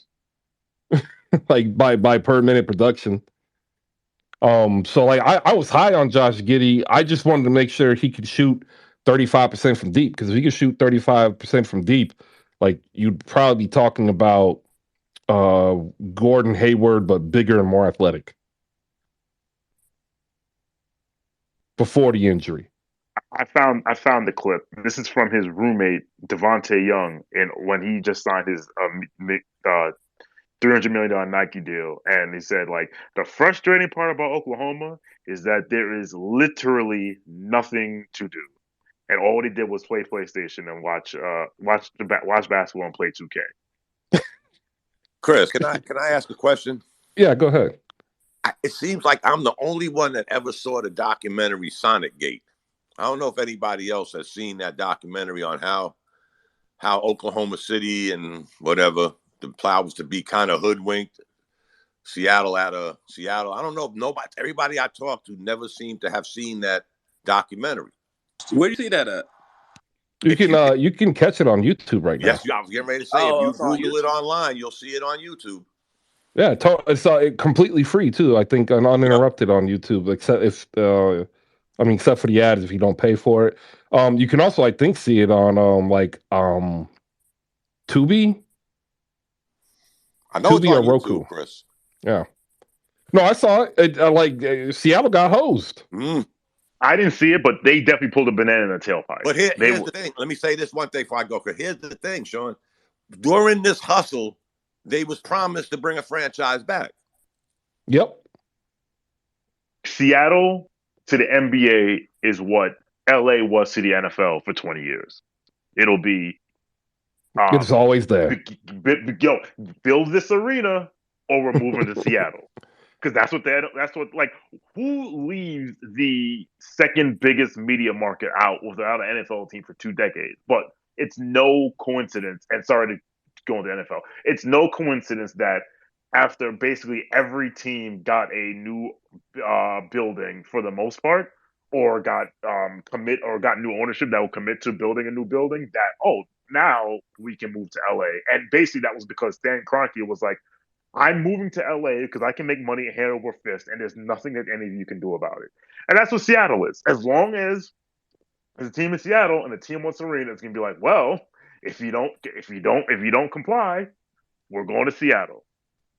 Yeah, I think they got one now, right? Don't they have a new one? Don't the for the hockey team. For the hockey, yeah. No, doesn't the women's basketball team play in the new one? They do, but it's owned by the principal owner of the hockey team. And is it small? I don't know. In my head, I felt like it's smaller. But going forward, teams don't. They don't want large arenas. They don't want to share arena with the hockey team anymore. Like, they don't want to do that anymore. Like, everyone wants their own building to get control of the money. You don't have to go worry about this. Don't worry about that. Whatever. Yada yada yada. Like, you'll see more and more. Like, there's cities where they have a basketball team and they base the basketball team and the hockey team, and they play in 2 different buildings. Yeah, it makes sense. To so you can have concerts and stuff. You don't have to bleach a mob. You are wrong, sir. The Los Angeles Clippers did use SGA in his rookie year. He played all 82 games, started 73 of them. I get you're an SGA enthusiast, but get your facts right before you tell me that they weren't being used, because he was being used. If he hadn't been used, he wouldn't have been available for the Paul George trade. SJ apologist. That's the term I gave him. Oh, he said enthusiast. So no, he asked me. He was like, "Yo, what did you call me today?" I said SJ apologist. Like, I'm gonna use that. you Yo, should, because he is. He is. He's in my mentions talking about I'm salty about Presti. I'm like, no, because Presti hasn't done anything. Presti hasn't done jack shit besides Wow. extract. Listen, he extracted maximum value from a player who had 3 years left of his contract and said, I want it out. Yes, I give him all the credit in the world. But at some point, the Bills have to become. Because I'll tell you this. You know what's funny? If Sam Presti could literally take every first round pick he owns and goes to every team with a superstar and say, I will give you all 20 of these first round picks for your star. And they all say no. I don't think they all say no. Okay, who said yes? Masai Ujiri definitely takes all of them picks. Oh, absolutely. Superstar. They don't got one. I said superstar. Oh, well, what? Everybody has a superstar, Sean. No. It's 2023. No. Paulo Banchero is a superstar. No, stop it. He is a goddamn superstar. I told y'all that. I told you that. No. In the asset marketplace, there are players that would fetch superstar prices. Pascal Siakam is one of those players. Paulo Banchero is one of those players. Bro, let me tell you about this superstar in Houston by the name of Jalen Green. Don't stop. Brother, if you pay $40,000 for a Honda Accord, it doesn't make it an Acura. It's still a Honda Accord. So what I'm saying is, when I say superstar, I mean this player can be the best player on the championship team. Yo, Rudy Gobert is right there, Sean. Shut your ass up. And if you took all those picks and called Milwaukee would hang up the phone. Denver would hang up the phone. Golden State would laugh, hang up the phone. Like, you're not getting a superstar. And no, Pascal Siakam, who I rate, is not a superstar. Here's the question, Sean. Yeah. Do the Los Angeles Clippers hang up? Yeah, just like Miami. Yes, they hang up. They hang up. Miami doesn't. What are you talking about? I don't think guarantee you Miami doesn't hang up. They can have Jimmy Butler for all them picks. Miami wouldn't pick up. Pat Riley's gonna be like, I'm 74 years old. What am I gonna do with all this? Brooklyn Nets not hanging up. Exactly, it's not his problem. Nets are hanging Hey, up. look, the Sixers would love to give James Harden a chance to have a proper reunion with the fans at Oklahoma City. And speaking of the Sam narrative, like, he fumbled it back. He drafted 3 Hall of Famers. He had 3 top 10 players in the NBA, and he didn't win not one championship. Well, I don't. I mean, but he only got one shot at that. Yeah, I don't blame. Well, no, I don't believe. They ran into LeBron, man. We had this discussion when we talked about Doc Rivers, and a lot of y'all just don't like Doc Rivers, and I'm cool with that. Here we go. But in 20 freaking years, the dude had to go up against LeBron James and Steph Curry for 16, right? And then for 4 of the other years, he went up against San Antonio.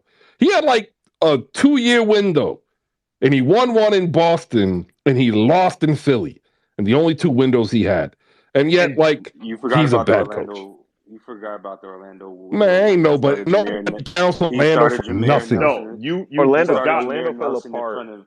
Ray for Austin. Let's not argue that. No. Orlando fell apart because he wouldn't let Tim Duncan take his girlfriend on the team playing every now and then, and Grant Hill's ankle. We blaming Doc for that? That is crazy. You can't blame because Doc. Tim asked Doc. And Doc said, no, we don't do that. So, yeah, that is legitimately Doc's fault. But should have started Ray for Austin. What you should have, real quick, what you also forgot. No. Hold on. Go ahead, Jay. The other thing that fell apart in Orlando was Grant Hill's ankle turned into linguini. That was the other thing people forget about that. Like, I don't understand. Like, if Tim moves to Orlando, they still don't win without Grant Hill being injured. Like, it's that simple. to me anyway. Sean, go ahead, and we're gonna get wrapped up with last takes. Wait a minute. Tracy McGrady and Tim Duncan wouldn't have They won in no, Orlando. no. All right, whatever. But you're right.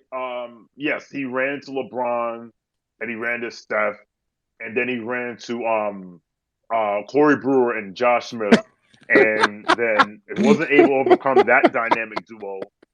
Yeah, so Well, one, not him, but I totally get it. no, okay. Totally get it. Like y'all just don't like him. It's all We like don't. you know what? We I don't. had a He ran he into the wasn't strippers my too. Don't forget the strippers. he wasn't my squad leader, but he was a squad leader. I'm not going to use his name. I was a corporal. He was a buck 5 because he got demoted, right? And like nobody liked the guy. He got knocked for everything, but there was nobody who did the job better. And like that's the argument. Like, give me the guys who are better. And you're like, well, Pop is better. No way. Really? Who else? And then like it gets to the point where you don't have anybody better. And y'all still will not say he's great. It boggles my mind. Chris, Twitter needs to come up with a stop sign when you bring up Doc Rivers. The issue, you know, it's funny because this morning I saw, I forget his name. He changed his ad. He's a Raptors fan. Lights can do. I think his name. Scotty. Yeah. Well, Scotty's him. Yeah. And he tweeted today. Yeah. And he tweeted today like, Scotty Barnes is the most hated rookie from his class, and I was like, you know why, right? And he's like, why? And I'm like, because half your fan base told us he was going to be all-star selection and all-NBA defense this year. It's not that we don't like Doc Rivers. We don't like how you elevate Doc Rivers to something higher than he is and the excuses that you make for him. But I'm That's not. The problem. That's the issue. I'm not putting him higher than what he's supposed to be. I'm putting him as the 4th most winningest NBA playoff coach of all time. Top 15 of all time in wins and winning percentage. That's where I'm putting him. I ain't putting him number 1 or 2 you can be or on those 3 lists and still be good. See, the issue that I have is, again, you cannot name but just a few who are better. He's going to get in the Hall of Fame because the Basketball Hall of Fame is, did you play basketball? Did you play in college? Did you play internationally? Welcome to the Hall of Fame. However, to me, he's in the Hall of Very Good. He's a very good coach. To me, he's not great. And where I push back on you is that you're like, well, the players got to execute. It's like, well, you got the best players, and you don't win, but it's passing the buck. It's the players' fault. They don't execute. And, well, no, I put blame on him. If he doesn't win the championship in 2000, and I mean, ifs or fifths, we'd all be whatever. But for example, I feel like Mike D'Antoni can be on the same level as Doc Rivers. But you know what happened? David Stern decided to enforce the rules and let Robert Horry hip check Steve Nash into the sideline. Hockey check. Yes, yeah, hockey check into the sideline. And Amari Stoudemire had a natural reaction, and David Stern, God rest his soul, had to be annoying SOB. So, you know, these things happen. I think he's good. I don't think he's great. I think he'd be perfect in Houston. Save Jabari Smith. He would be great in Houston. He would be great in Houston. Houston. That's what I'm talking To about. Malika, I'm not saying Doc is better than Pop. Pop is better than Doc. I'm simply saying in a sarcastic sense here, no shit, right? Like he's better. My issue is again, if I ask you to name 10 coaches better, you struggle. You just struggle. All time or right now? All time. He is all time great. It's not a struggle. It is a struggle because you know what? There's 6 of them who are kind of lumped in the same group, right? And like the Hall of Very Good starts with like Rick Carlisle. That's the Hall of Really Good, right? Both got 1 title. True, but what are the winning percentages and the record? Rick Carlisle, 100 playoff win, top 4 of all time in the NBA history? That's the question. Did Rick Carlisle have Kawhi Leonard, Paul George, Chris Paul, Blake Griffin, DeAndre Jordan, No, Kevin but he had Garnett? Dirk for 20 years. Yeah, but he also had Mark Cuban, who decided that he also had Mark Cuban. And wait, who you're gonna bring the decided that owner Ed in? that Who would you rather have? Would you rather have Mark Cuban as the owner or the dude who won't be named in Los Angeles forever? Well, he had a dude after that guy, and he still could have win. wait, hold on. If we're gonna keep it a buck, post championship Mark Cuban is Donald Sterling in a 10-gallon hat. True story. Talk to him. Oh, ladies and gentlemen, we are done. Google Pants DJ if you don't know what I mean, I'm talking about. He won't go into the luxury tax. He's just pimping for profit. He won't get Luka no help. Killing me. Oh, ladies and gentlemen, we'll be back tomorrow at 10 a.m. Shout out to Sean with the W and Jay with the Wakandan, leaving it spicy here on the way out. Mark Cuban, what the heck is wrong with your squad, man? It's just bad juju. Basketball tonight. It's pretty dope. Tonight, you have 4 games: Toronto, Milwaukee, Brooklyn, San Antonio, Portland, Denver, Philadelphia, Los Angeles Clippers. TNT doubleheader, 7:30 and 10 p.m. We'll be back tomorrow, better than ever. Make sure you look for Raptors Live TV. There'll be post game today. Check it out. It's definitely worth your time. It's a great listen. See you tomorrow, 10 a.m. Peace out.